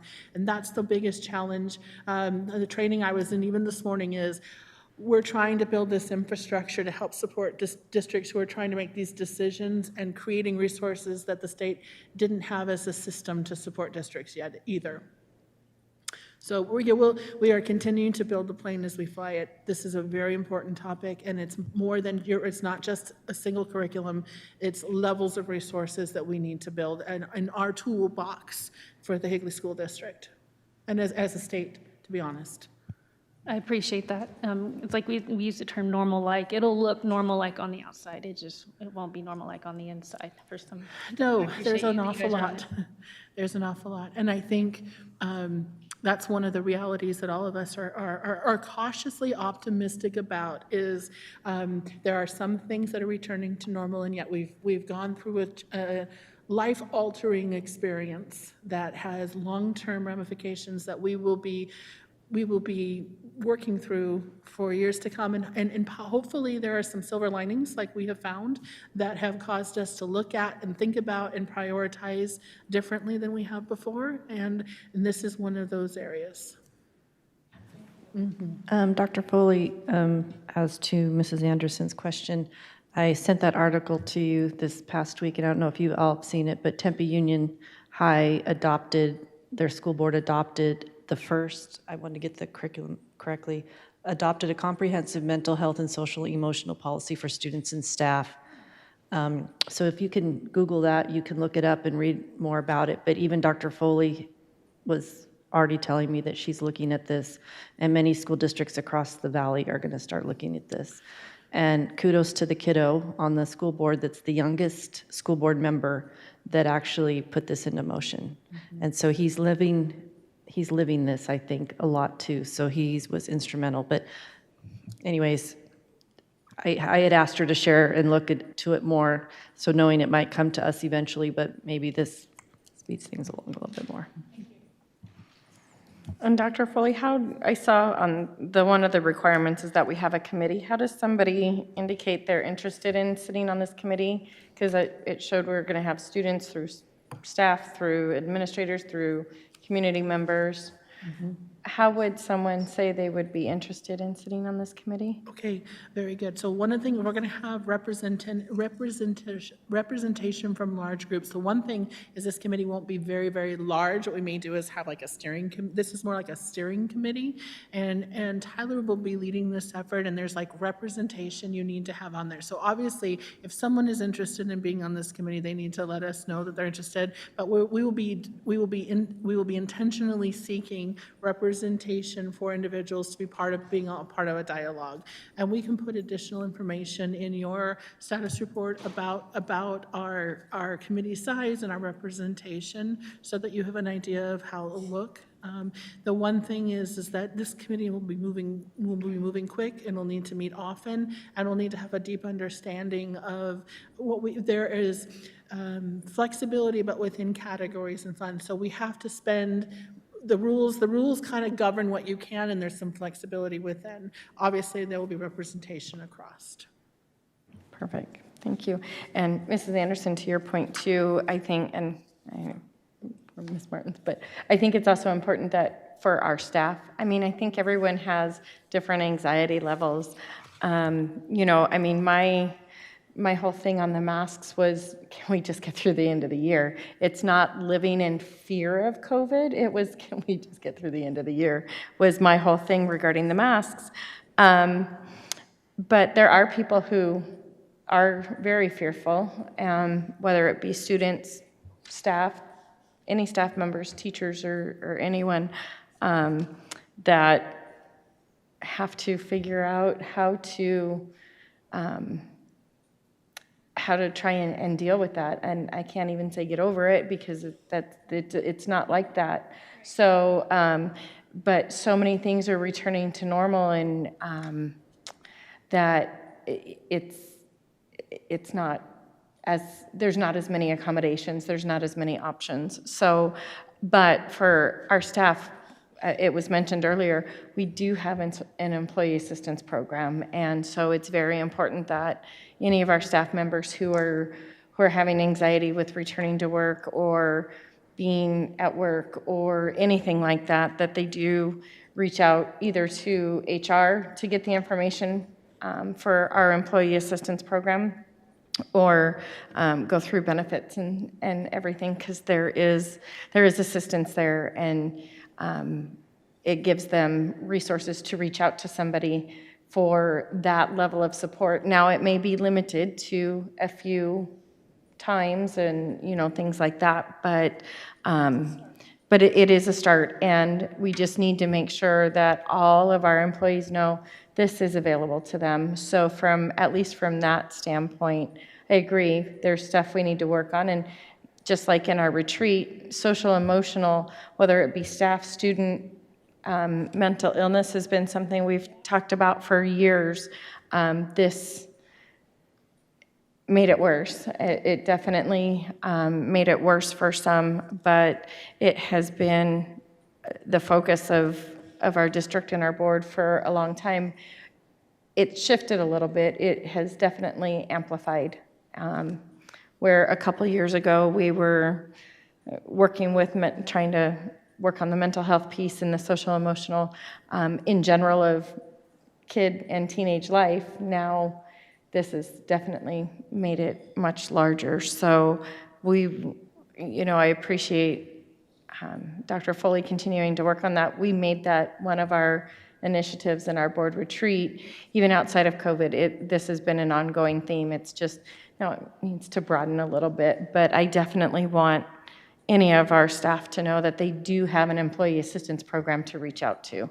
So as we work on what these resources are going to be, what they look like, sustainable for the future, all of our staff needs to know that there is an employee assistance program that they can access. So I think that's important. I'm sorry. Go ahead.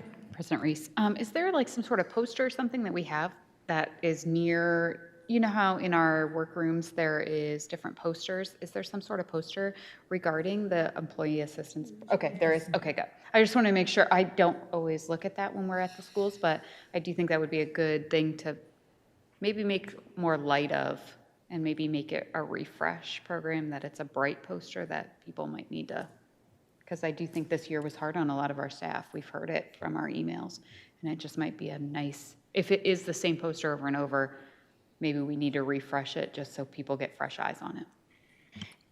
Poster it and mention it, make it normal to talk about it. I think that's a lot of it's just the hesitation, the resistance to it. Maybe I don't need it, or maybe it won't help, or whatever, but the posters, they should be there. It wouldn't hurt to do like a walkthrough and just have people check the walls and make sure everything's updated, but also say it in your staff meetings. I'd say put it in emails, but we get enough, people get enough emails, but that's a good idea to. An easy way for access, yes. I think that's good. And especially bringing light to, if you're feeling anxiety, maybe people have never thought about, I can't remember the statistic, and so don't quote me on it, but I know a lot of companies end up indicating only like 5% of their staff end up utilizing their employee assistance programs, that there are so many, and again, I can't say that specific, that's exactly what it is, but it's a low percentage that people actually utilize their employee assistance programs. And so just make mention, like you said, in their staff meetings. If any of you are feeling anxious, if any of you are having concerns, don't forget we have this available to you. Check into it. It may be something that you can utilize. But so many people, it is a very low percentage of how many people actually use employee assistance programs. So the reminder, this is what it's here for. It's okay. even if you only talk to somebody once, if that's what it took, then do what you need to, so, for sure. Dr. Foley, could we maybe put it in the email you send out that is our wrap-up for the week, the email? Status? Not the status, in the email that you send out of what we've talked about during our board meeting Oh, for staff? certainly, Maybe you could send certainly. that out in You that know as a what? bullet point? I will, That would be a great idea we to, will happily. yeah, highlight that we have this and maybe even We will put happily put that in the yeah, board. something that We'll put could it in the highlight it. board summary with the board summary. Thank you. I Yep. could not think of the We will words today. happily, that's a great suggestion. Thank you. All right, any other questions regarding our back-to-school mitigation plan update? Oh, and I want to thank you for having in there that the superintendent can just make changes. That way we don't, if something needs to happen, you don't need to worry about trying to get at least 3 of us together, that you have the ability. And as always with your board, if anyone has concerns about any of the decisions that you made, you're going to hear. And I say that politely. I mean, we have great communication as board members with you as our superintendent. So anyone would express any concerns. And then if there was something that at one point later needed to come to the board, it could, but that way you could make immediate decisions to take care of business, do what we need to do. So thank you. Thank you, and we will continue to keep you updated. One of the things we've also received updates from, again, we're transitioning to the trust. They have some additional resources that are available that we're also incorporating into this. Similar to last year when you do an acknowledgement, when we have students log on, an acknowledgement, all of these things will be part of the information we put together. We will keep you posted on all of our pieces, our highlights to our website as well. So we are coming along, and we will keep you posted on everything, but we wanted you to generally see the direction that we're going and preparing for. Thank you. Thank you. And I know it took time, but I'm glad it didn't take as much time as it did last year. We feel the same way. Thank you. Yes. All right, well, we will go on to our Higley Virtual Academy update, our new school. President Reese, Vice President Wilson, members of the board, I'm very excited today to give you an update on the progress that we've made with HVA, the Higley Virtual Academy. So today in our presentation, we're going to talk about current enrollment numbers. We're going to look at marketing and what we've done in that aspect. Talk about the physical location of HVA, because we are in person for at least the teachers and the principal. We'll talk about the curriculum, the staffing, and then I want to go into kind of a deep dive with the duties and responsibilities of the administrative team that's leading the Higley Virtual Academy. So current enrollment, this was about as of 10 days ago. Now it fluctuates, continues to fluctuate up and down in different people as people make choices and they're moving about what do they want to do. We've separated the elementaries into K2 because there's a K2 classroom, there's a 3rd and 4th grade classroom, and then there's a 5th and 6th grade classroom. And so when you take a look at that, those are the numbers of the students that have already enrolled. I know that we're continuing to have parents reach out, and we'll continue to enroll them within Synergy to make sure that they're in there and ready to go for the start of the school year. Our 7th and 8th graders, once again, full-time online students, we have 14 of them. And then when we get into our 9th through 12th graders, this is where there's a little bit more flexibility. And traditionally, this is where online academies have housed most of their kids, is in 9-12. And so we have the opportunity for students to be either full-time online, meaning they're taking all 6 of their classes online through HVA, or part-time online. Let me kind of explain the difference with the part-time. What we're allowing students to do is take 1 or 2 classes online while at the same time they're enrolled in 4 or 5 classes at the brick and mortar school. And this allows them some flexibility with their schedules in terms of what they want to do. For example, someone might not want to take a 0 hour, and instead they can take an online course, and that would be okay.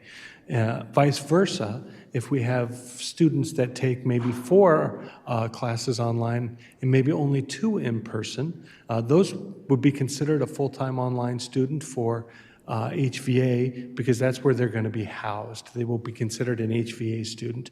And yet there might be some elective choices that they want to take back at the brick and mortar campus. They'd be allowed to do that as well. And this HVA gives us that flexibility to meet their kids' needs, especially when we're talking about elective choices and some of the extra programs they want to be. So to kind of sum that up, if you're taking 4 classes at the brick and mortar, you're going to be that brick and mortar person. If you're going to take 4 at HVA, you'd be an HVA student, but would still be allowed to take some courses at the brick and mortar campuses.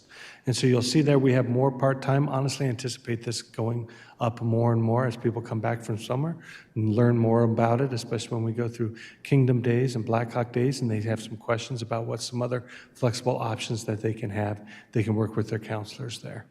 And so you'll see our totals up to 126, which is about 1% of our population. Will Mr. Dolan be present for Kingdom Days and Black Hawk Days? Or will someone be present maybe to answer more? We're working through the counselors. And so Okay. when counselor The questions happen, counselors will know about the HVA options and be able to maybe market it that way as well? and they've already been working very closely together. Okay, And great. so Mr. Dolan has been communicating with the counselors, talking about specific kids, as well as once they've been funneled to Mr. Dolan, he's been working very well with the families. And so when John and I talked, the week before he left on vacation, he made 180 phone calls that week, just in that week, to reach out to the families to talk about, here's where we're at. We want to keep you informed. What questions do you have to try to meet their needs? We're not going to be able to meet everybody's needs. There are going to be some classes we can't offer online. That's why we want to work with our brick and mortar schools to be able to do that. Great, thank you. Now, I also, on the part-time and from a marketing standpoint, I know just in the past, we've run into scheduling issues for those kids that want to do EVIT. Is this something that we would be looking at marketing? The majority of our EVIT kids tend to go in the afternoon, but I know that there are some that are only offered in the morning, which creates an issue, especially with some of the classes that the kids are in. So could this be marketed as an alternative that they can pretty much do EVIT and then they can do their classes online? And Thank you for bringing that up, because that is the conversation that we've had. Okay. Looking through to make sure. We'd still like them with the EVIT. They can do the full-time online, or they can do 2 and 2 perhaps.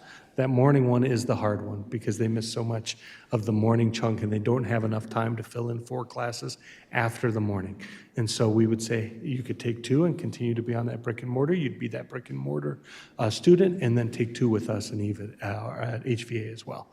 And so yes, that is one. And that's another one where sometimes EVIT kids like to take a 0 hour, even if they're in the afternoon, to try to fit in 4 before they go over there. Well, they could take one of those online as well as take their in-person and then do their EVIT. And that's the nice part about having it, because it does give us some flexibility in that standpoint. right, and I know that every year we've run into issues and scheduling conflicts with those kids that want to do EVIT, and so this may be a really good alternative for Yes. them. Primarily EVIT, your juniors and seniors, so it's not like you have a freshman doing that. So, so that may be, thank you, because Yes, every year I know we get contacted by parents because there's scheduling conflicts and EVIT, and so this is a really good alternative. Yeah. So, thank you. And our principals are excited about that too, to allow that other option to be able to help them with the EVIT. Okay. Next slide, please. So our marketing department, we've put together social media ads that have been running through June, as well as that we did an email blast through the East Valley Tribune. How we started the process, though, is we took every kid that was online this year, and Mr. Dolan reached out to them and said, hey, do you want to stay online, or do you want to go back in person? And we continued to talk with them throughout the spring. That kind of led our first bubble of kids that were interested in it, and now we're pushing through social media different opportunities. Like I said, we are anticipating a lot more questions when those high schoolers come back on those days after summer. Now it's real, right? We're about to start the school year. What are my other options available? How can I work with my counselor to work with HVA to see what flexibility I might have if I want to be a part-time student? So HVA physically is going to be located at Power Ranch. There's going to be 4 classrooms they're going to have there. One will be the quote-unquote school office with Mr. Dolan and his administrative assistant, Mrs. Markling. And then there's 3 classrooms for the elementary teachers. Because the elementary teachers are full-time online, this is where they will report, and this is where they will teach out of. And so they will have the cameras and the technology available to stream, and that's what they will be doing right there at the school. And those are the 3 classrooms. So they will have their own classroom. They will have the manipulatives and necessary things that they need to instruct online. With the high school and the middle school, most of those teachers, matter of fact, all of those teachers will be part-time teachers for us. So they will have the ability to teach outside of the school day, and they will have the ability to teach either within their classroom. For instance, let's say they were a high school chemistry teacher and they're picking up a chemistry class. They could stay in their own classroom after school, and that's where they could be responding. Remember, with the curriculum on high school, it's not direct instruction. It's the kids going through the modules through Florida Virtual, so they will be communicating and responding and then have office hours available, but they are going to have the flexibility to do that either at their home campus that they are, or let's be honest, sometimes because of timings, they'll do it from home too and provide that support from there at a different time. So the classes, once again, will be through the Florida Virtual Curriculum, through Canvas, and we've talked about Canvas earlier, and so they will go through the Canvas as our learning management system using the Florida Virtual Curriculum. The high school electives, and I remember last year that was a big issue as we talked about remote learning and different things like that. Because of the number of students in it, they are going to be much more limited. That's why we need to work with the home campuses. If there's a student that wanted to participate in a program that we couldn't offer online, they could be part-time and go into their campus. So staffing, these are the, Mr. Dolan is the principal, Angie Markling is his administrative assistant and registrar. Originally, when we started looking at this in December, we said we need to hire a counselor. We want to be a counselor to manage the enrollments of the students, especially to track the ECAP and different things and the credit checks for our high school students. Because of the numbers, we've had Mr. Dolan is assuming those roles. And so I'll talk about, that's why I want to talk a little bit more about his roles and the expectation about looking at, because we feel it's appropriate. He will be communicating with the high schools and with the high school counseling departments to make sure that we have the continuity of what's needed for kids. But for our full-time kids, especially at the high school level, he'll be responsible for making sure that we are doing our graduation checks and our credit checks and following through with those pieces. We do have our 3 elementary teachers, as you can see up there, K2, 3, 4, and our 5, 6 teachers. And our secondary teachers, we're still working to make sure that we have the right and appropriate ones that we've chosen. Quick question. Yep, go I ahead. know attendance is going to be a little struggle at this place. I know it talks about it a little later. Will that be what our registrar is working on as well, with the administrative assistant and the registrar, and because she's going to be enrolling kids, unenrolling kids, correct? And the variety of what All- other duties is Yes, I assigned. feel like that's Yes. a lot for her. Oh, and Mr. Dolan as well. Okay. I'm like, I think that sounds like a lot, because I feel like this attendance may be a bigger piece, a bigger chunk than what we might think. So working with Brian Campbell in our student information system, the ability for the parents to check and do attendance can be virtually and done online. And so that's how we were trying to streamline that process as much as possible. So it's not physically signing off, but electronically signing off and verifying. Okay, that because I feel like students have been when I in read there. about it, I felt like that might be a bigger chunk of time, especially seeing what our attendance clerks this year had to go through to try to, check in with the kids at school and check in with the kids at home. And so that might just be a bigger chunk of time that you may see Mr. Dolan and Mrs. Markling. Yes, be doing. So I'm concerned about the time. So if there is something that we need to do to help them, maybe Well, just think about that. The nice part is with the elementary, they have their teachers. Right. So we're not worried about that. And they have their set schedules and their set times when they'll be going, just like what happened this year. And so that's a lot more structured. And so it's more those middle school and secondary, Okay. high school students tracking the attendance. Okay, great. Thank you. And so talk about the admin team, and I'm just going to say it's admin team, John and Angie, how they work together, and these are all the different things that they're going to have to do. Obviously, we've been hiring. They've hired the elementary teachers, and they're hiring the secondary teachers to fill the roles that they need, and onboarding them, because we're going to have to talk about training as we go forward, especially to make sure that our teachers know what to do using Florida Virtual. The nice part is we have a large group of teachers who taught last year online, and we have a pool that is available. And, we're marketing this as, hey, would you like to pick up extra sections to teach for us? Because this is extra compensation that you can have, kind of like, do you want to coach a team or do you want to teach an online class? Those are different ways that you can receive compensation above and beyond your contract.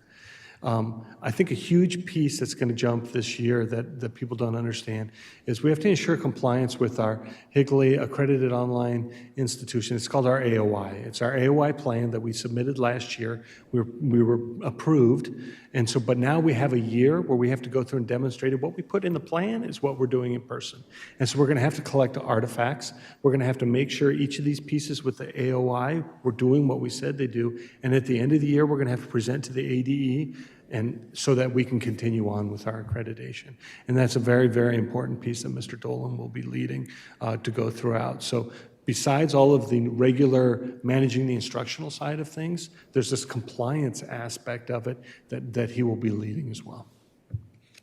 And then we talked about the attendance. It is going to look different than it was last year. And yes, that is a huge leap.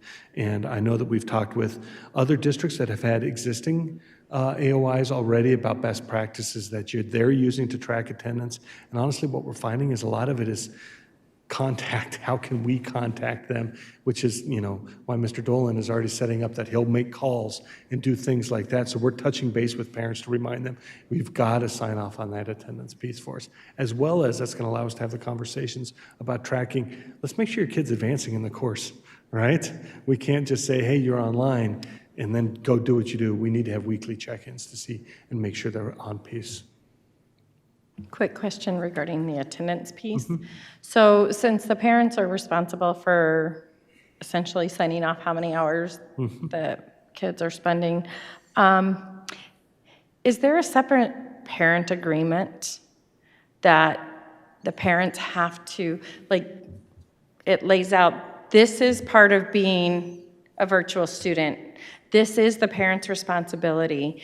And so do we have a parent agreement, or can we create one that says that the parents are responsible for tracking these hours and that there is a process if they don't?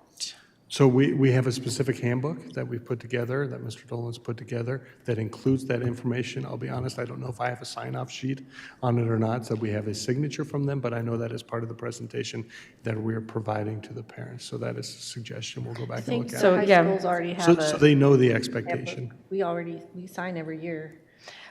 Yes, but being different that they will monitor and track and report the hours. I mean, yes, we have a parent handbook and an agreement, but something specifically stating that they know that they are responsible and that it's its own thing. I kind of think about even some of the charter schools, things like that. They have like a parent volunteer requirement that the parents have to acknowledge that they're required to volunteer so many hours at the school. And so I'm thinking something kind of like that this is such a huge piece. It is so important. This is funding. And that the parents truly need to understand what their expectation is. Like you said, this is not, oh, my kid's doing an online school, we'll get to it, I'll do this. Hey, Susie, did you log in today? Did you get your homework done? It's not that. This is actual, it's a public school that the parents are responsible for tracking the hours. So if we don't have something like that, I would recommend that we do have a separate understanding and acknowledgement from the parents that they do understand that they will monitor, track, and report, just so that it's very clear. Okay. Mr. Lotzenheiser, you said that this is a requirement for all online academies. Is that correct? For the public ones that we've talked to and everything, yes. So, But the tracking of it is through, they have to have a sign-off and They have to have verification. signed. I just find it kind of ironic because right now I have daughters taking through Chandler Online Academy summer school, and there's been no tracking Well, of I attendance. think with summer school once- might fall a little bit Summer school's differently. I know different? that during the school year, there's definitely Because summer that school is a component. paid, I pay for them to go to that summer And school class. yes, It's and so you're different. not, there's not going to be any ADE funding that's going to come back to it because you're already doing that. 'Cause And summer school. I'm the funding. And Okay, yes, okay, that makes sense. I was trying to kind of piece that together, but thank you for talking me through it. yeah, no. Okay, next slide.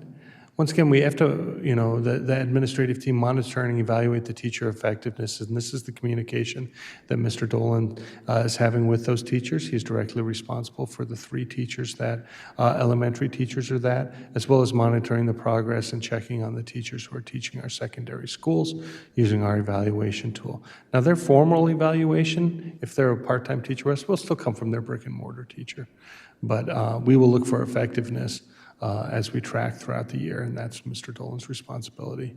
This professional development for our online teachers, we have multi-age classrooms, and so we want to make sure that our elementary teachers are prepared for the multi-age classroom as well. And also, when we start looking at monitoring Canvas, like we've already talked about, and making sure we're up to date, how to use Florida Virtual and how to use Canvas. The communication, and I do want to give a shout out to all the schools and Mr. Dolan about communicating back and forth about the needs of the kids and what they need to do and who's enrolled and who's not has been very ongoing this summer, and that will continue to happen to make sure that we're communicating appropriately about which kid is where and what they're taking and how can we best support them. Develop communication protocols with parents and students. This goes back to the attendance piece. I know that one of the plans we're looking on is taking a specific day. Maybe Monday might be Higley High Day, and we contact all the Higley High people. Tuesday's Williamsfield, Wednesday's Sossman, Thursday's Cooley, and kind of go on Fridays, whoever we've missed. But it's that weekly check-in, because what we've learned from our peers that already had this, that you can't just turn them on and turn them loose. You have to progress monitor, you have to check in, you have to communicate with parents to make sure that the kids are successful. And that goes into the monitoring student progress with weekly check-ins. We talked about the counseling duties that is picked up by the administrative team. We do have some people who are transferring in, coming directly to it, so to make sure the transcripts are appropriate, just like a counselor would, to make sure that they're placed in the appropriate classes and have met the necessary prereqs. The ECAP administration for our full-time students, we're required to do that, and so he will lead the ECAP process for them, and making sure that we're following the course of study and the credit checks so that they're graduating, and we're putting them in a situation that they will be graduating. I think something that's neat when we looked at the elementary duties with Power Ranch, we don't want these 3 teachers just to be on an island all by themselves. And so in working with the administration at Power Ranch, allowing them to come in, and it might not match up perfectly, the curriculum is not going to follow the same pattern, but allowing them to be in the PLC of the grade level that they're in. Honestly, going back to social emotional of teachers, it's nice to have a group of teachers you can bounce ideas off of and work together. And I think the 3 of them will naturally form that PLC, but allow them to get out and talk to other people and be included in what's happening at Power Ranch. And then once again, this professional development for the multi-age classrooms to make sure that what we're doing is appropriate with those students. For the secondary, so we're looking at in-person finals for sure. Midterms, I know, is what we want to do as well. One thing that we don't accept credit from an online school that doesn't have a proctored final. And so we need to follow that exact thing. We need to have a proctored final to make sure that they're coming in. And I know this is an area that some of our brick and mortar departments have reached out and said, hey, I know they're going to take algebra online, but how are we guaranteeing that they're passing the same final and doing the same things? And for us, is to making sure that they're doing this proctored final. And so he will be coordinating that and bringing the students in to make sure that they're taking their finals and their midterms in person. We talked about the NCAA clearinghouse for student athletes. Let me talk about athletics for a little bit in terms of HVA. I want to publicly say that we're not looking to, HVA is not necessarily a location for athletes to come in to go to an online school and then play sports someplace else. That is not our goal in this at all. What we would like, if there is a situation that needs to happen, we will work with the athletic directors at the high schools The system that's in place is if, let's say I've been at Williams Field for 3 years now, I switched to online and want to continue to play athletics, then you would be allowed and you would be available to play for Williams Field, but it wouldn't be, hey, I want to switch to HVA and now I want to go play at Higley. That wouldn't be allowed. That would be a transfer through the AIA, and that would not be an appropriate thing to do. For ninth graders coming in, if they're choosing to go full-time online, they would be eligible to participate in the boundaried school. So if I live in Williamsfield boundaries, I could go to HVA and play for Williamsfield. That's okay. Otherwise, we would have to be switching over there, and we'd have to make sure that we're following all of the AIA policies about switching schools and looking with online schools. Thank you, Mr. Lotzenheiser, for bringing this to our attention. It was definitely one of my concerns. Also, speaking though of athletes, so our elementary students, they would still be invited to events of their homeschool, or is it going to be more a Power Ranch housing for like the carnival or the PTO events that go on? How does that look for our elementary students? So the initial conversations that we have, that would be kind of included with the Power Ranch people and looking at that. And so they would have that same communication and have those same opportunities to looking at the Power Ranch. Also, if they were full-time, let's say high school or middle school student, they wanted to go to a dance, they would go to their home school and have those same opportunities. If they wanted to go to, attend any kind of events that they would have, it would be at their home school. Because I think what we're learning is that people are making the choice to go online for a variety of reasons. It's not necessarily COVID related. And so sometimes the scheduling might work out, but yet they will still want to be involved with social situations. And because of the size of the school, they're not going to hold their own dance or anything like that. So they can go back and go to the homeschool dances. Do you not want 14 kids having a little dance together? I will leave that up to Mr. Dolan, actually, and let him run that. And with the elementaries, like you said, your initial discussions being part of participating with Power Ranch, perhaps something that could be recommended as well is that, again, through Parent View, that they can sign up for newsletters, that perhaps they sign up for the newsletter for their homeschool. It doesn't mean that they wouldn't be allowed to do that, but for those who, like you said, it's a variety of reasons that may have nothing to do with COVID, Right. but they may want to be involved in their neighborhood. So, maybe having them sign up for those newsletters and communication from their homeschool could be helpful as well. But you did mention, and I hadn't thought about this before, about sports and stuff. Are we allowing people out of our Higley boundary to sign up? We are accepting open enrollments for HVA. Okay. But this is where, that's why I'd like to make it clear, this is not used as a tool to have someone who lives somewhere else take the classes there and then participate in our sports on our campuses. Really, that would be a transfer, anything through the AIA, we'd have to follow those processes and procedures. I think when you have an athlete that's in an online class, we also have to make sure that they're passing their classes and they're doing everything appropriate to make sure that they're eligible to participate as well. And so working through that process is another thing. So also. what about a ninth grader coming in? Because there is no transfer at that point. They would Correct. be determined. So would a ninth grader who would be potentially signing up for online, would they at that point have to choose, okay, so your homeschool isn't either of our high schools, you choose which one, and that is what it is, and then from there, if it would be considered a transfer if would they be said, oh, I considered- want to come over here versus over there. Correct, and we do not want to put in a situation where they just get to pick because they don't necessarily have a home one. They would have to establish. With the AIA, there's some rules about that as well. We would encourage anyone who's coming to that, we would rather that they enroll at a first semester at the home school, and then if they needed to transfer to the HVA, because they'd have it established, that situation.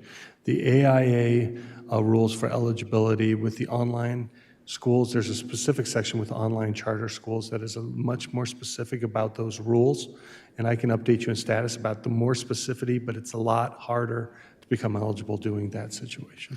Well, and I know it's not necessarily the athletes that we see, but the athletes that we do see that the online would be beneficial to are I guess swimming would fall in here, are your swimmers, your gymnasts, things like that, where the online is attractive to them because of their training schedules. Correct. And so I guess that would be some athletics, because that could have something to do with the NCAA too, so. It would, and so the reason I had clearinghouse up there, Mr. Dolan's going to have to work to make sure that all of our courses are clearinghouse approved as well. So if they're taking it, an online course, it will still count the same way for the 16 core classes for the NCAA. Another responsibility for the admin team is to coordinate with the special education department for the IEPs, and I know Mrs. Miller has already been working, and Mr. Dolan with all the students who are interested in going online right now that are on an IEP, and what specific things needs to happen for them when we look at the IEP situation. Standardized testing, we know it's here, and it's just making sure as they go through this year that we develop our appropriate standardized testing procedures and policy, working with our assessment department. And then finally, we've restructured the Higley Learning Center, HLC, where that person is an assistant principal in charge of that alternative program, which has a maximum cap of 60 people in person, and Mr. Dolan will be the administrator overseeing that assistant principal. That's still housed at Higley High, but he will be that direct conduit for that person as well. Okay, so we did a whole bunch, but are there any additional questions as we look through with HVA? I'm really excited about the progress we've made, and honestly, we will continue to adapt to make sure that we meet the needs of our kids and we can provide a comprehensive program for the students who want to take advantage of that.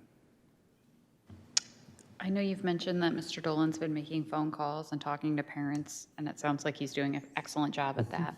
I'm going to echo what President Reese said about having some expectations for the parents and maybe doing like a Q&A or maybe some sort of YouTube. I know he does well with the YouTube. I've seen him. Maybe some sort of YouTube Q&A on what we're expecting parents to do, that it isn't just put your kid in front of the computer and walk away. So I would echo that sentiment that President Reese had as well, that I would like to see something like that, just so our parents aren't thinking, oh, this is going to be easy, I'm just going to put my kid there and it's going to be good.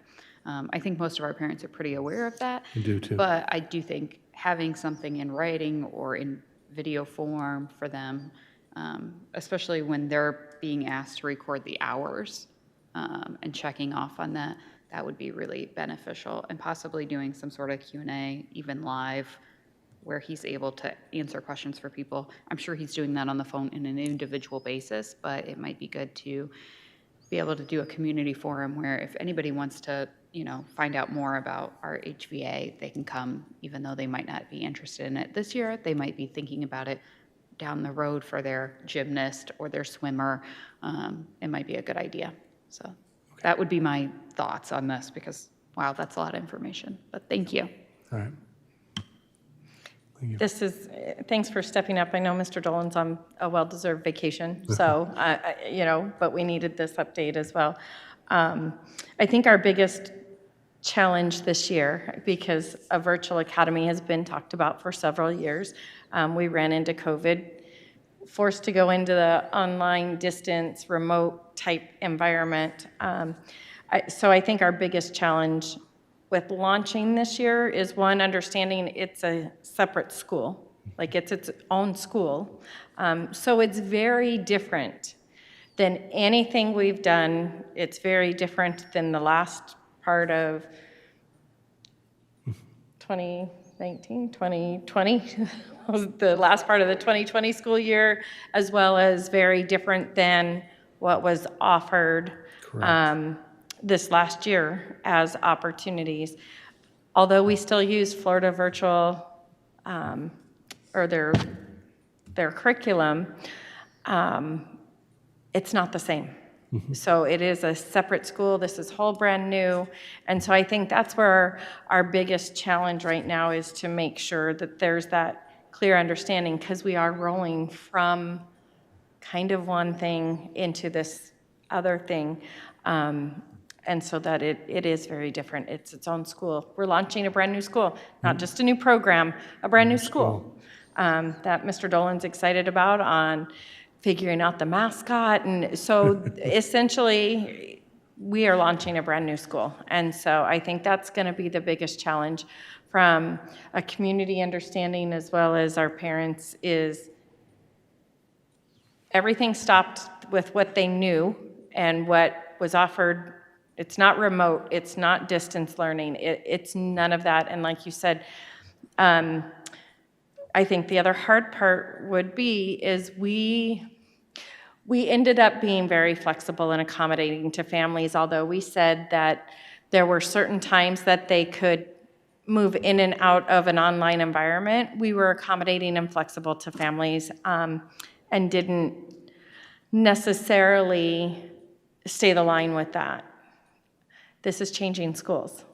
And so I think, again, it's making that clear distinction. This is not like last year. It's not like you're going to be home for 2 months because family members have gotten COVID and it's a long recovery, whatever. It's not the remote distance thing. This is separate. So I think you guys are doing an amazing job. Thank you for the update and stepping in for Mr. Dolan. We appreciate that. But I think that's going to be our biggest challenge in launching this year. It needs to happen, and I am so excited because I've been asking for it. Like Mrs. Kaler, one of my kids, I ended up doing a California-based online class for her because of the schedule that she needed, which then required a proctor exam. So Williamsfield, the AP government teacher was very kind and offered to proctor her exam for California Virtual Academy. And so, so we needed this because we have students who need options. So I'm excited and I can't wait to see where this goes. So thank you for all the time and effort in trying to get this. Some of it was forced and some of it happened to go hand in hand, but I definitely appreciate that. Mrs. Anderson? I'm sorry, I have a couple questions. Can you refresh my memory? So state tests go into pay for performance still in this district? Like the scores? Is that?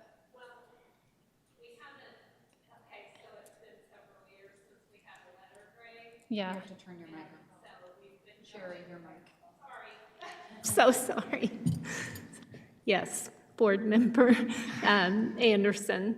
It's been several years since we had letter grades, so we were going back to, I believe it was 2019. And basically, the way it's been set up is because we were all A's and 1 B, everybody got effective. So Okay. does it add into part of that? Yes, but everybody got the same, Okay. rating. So with this new school and the students, how does that work for pay for performance? Does that apply to the rating of the school that they live in?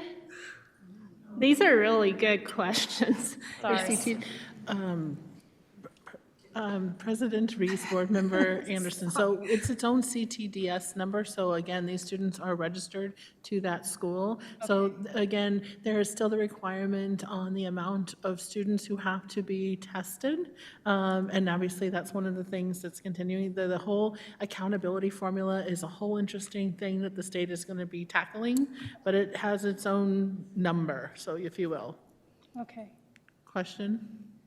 I was just wondering, do online schools, when we do letter grades, do online academies get letter grades?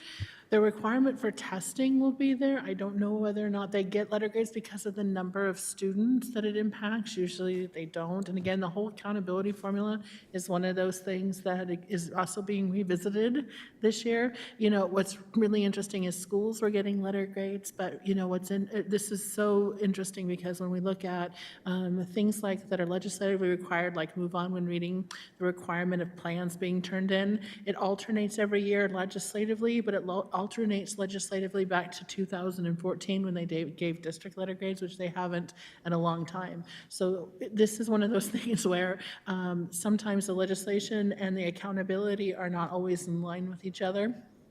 And yet, we still have the requirement for assess. This is our school. It's a district-sponsored online academy. Part of our AOI requirements is assessment, the percent attested. Will we get a specific letter grade for Higley Online? I don't know that right offhand right now. I know that nobody got one for this year. So pay for performance for this school may look different than teachers in other schools, potentially? Just out of curiosity, I don't know if it's based off of any of the testing or anything. Board Member Anderson, I think these are all things we're going to be working through because, I mean, be honest, I don't know the answers to these questions.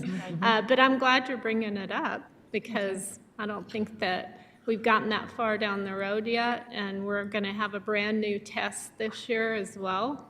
So it's not AZM2, so we're learning about that in the process, but yeah.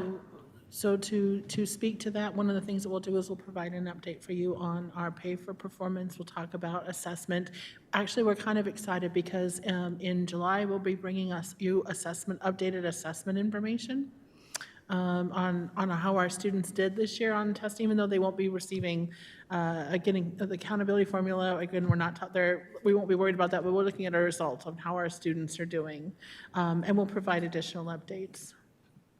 And my second question was, please refresh my memory, and I'm sorry, I wasn't paying attention, but so the salaries for the elementary online school, that will be they go through the salary scale, but high school, middle school teachers, it'll be stipend-like?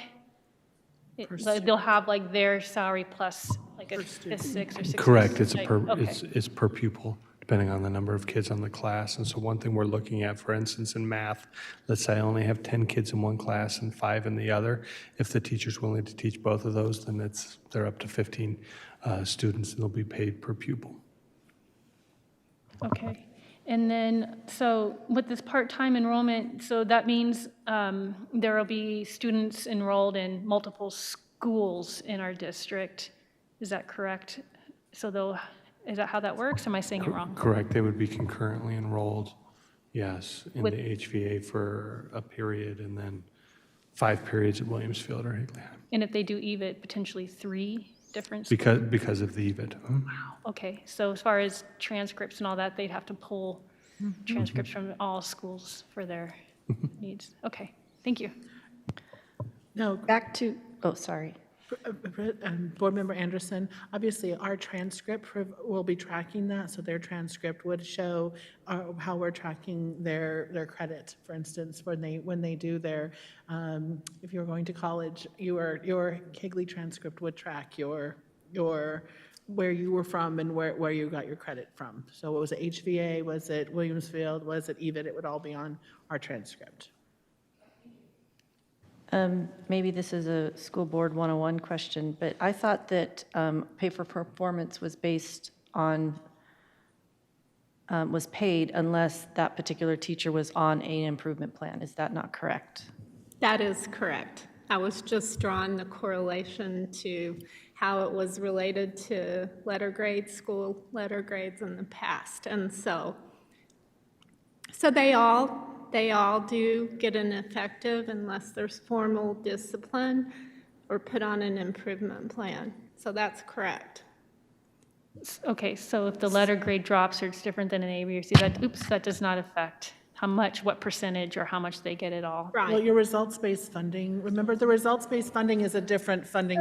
Results-based funding, I think you're talking about Yeah, results. she's That's what talking I'm about. talking about. Yes, It's a totally different, funding. totally different thing. So there's different funds that are used to compensate. So I think that's results-based funding, in Okay. which, depending upon the letter grade, there is an allocation for that. And that's one of the things we talked about that we would be looking at next year with a committee, so that we make sure that we approve that correctly. Because as you know, just about the time you think you get it figured out, legislation changes on how you can and can't use the money, or who it is or isn't for. And so you use a committee to comprise that. So you just approve results-based funding. I think what we're talking about is going back to the compensation where we're talking about buckets, the classroom site fund.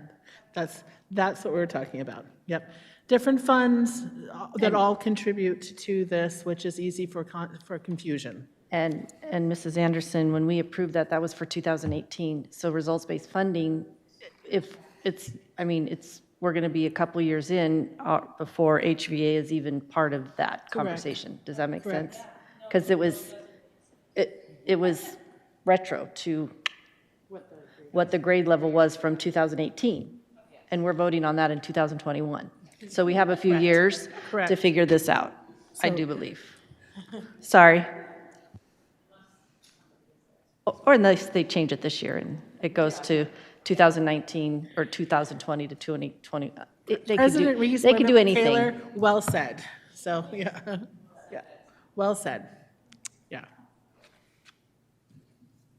Yep. Thank you for Any helping other clarify. questions? Thank you. All right. So, all right, so we are going to go on to information item, it's 9.3. It's our first read of policy JLIF, which is a sex offender notification policy. Everyone should have had a chance to review it.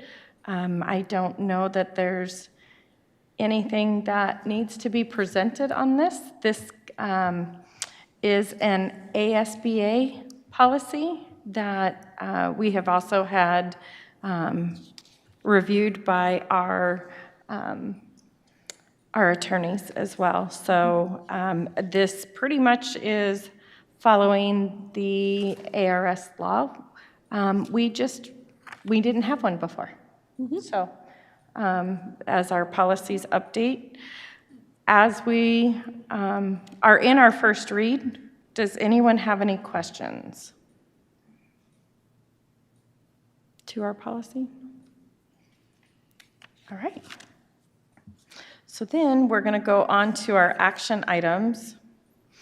And 10.1 is that I move that we waive our second read on policy JLIF and approve the policy. Second.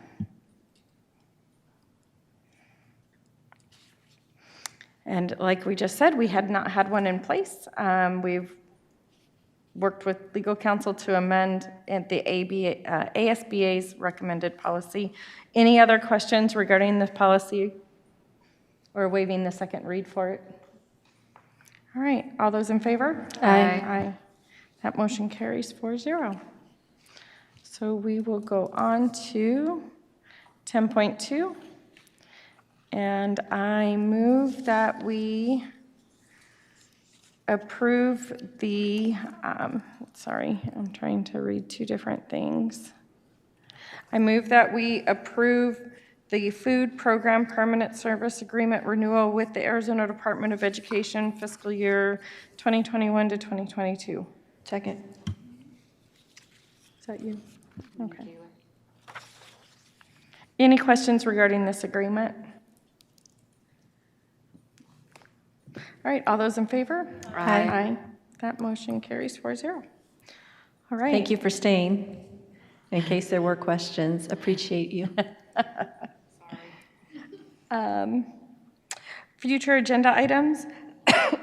I know that we had some questions, and Dr. Foley would review whether we were putting them on a future agenda item or if there was some answers we can get in our status reports.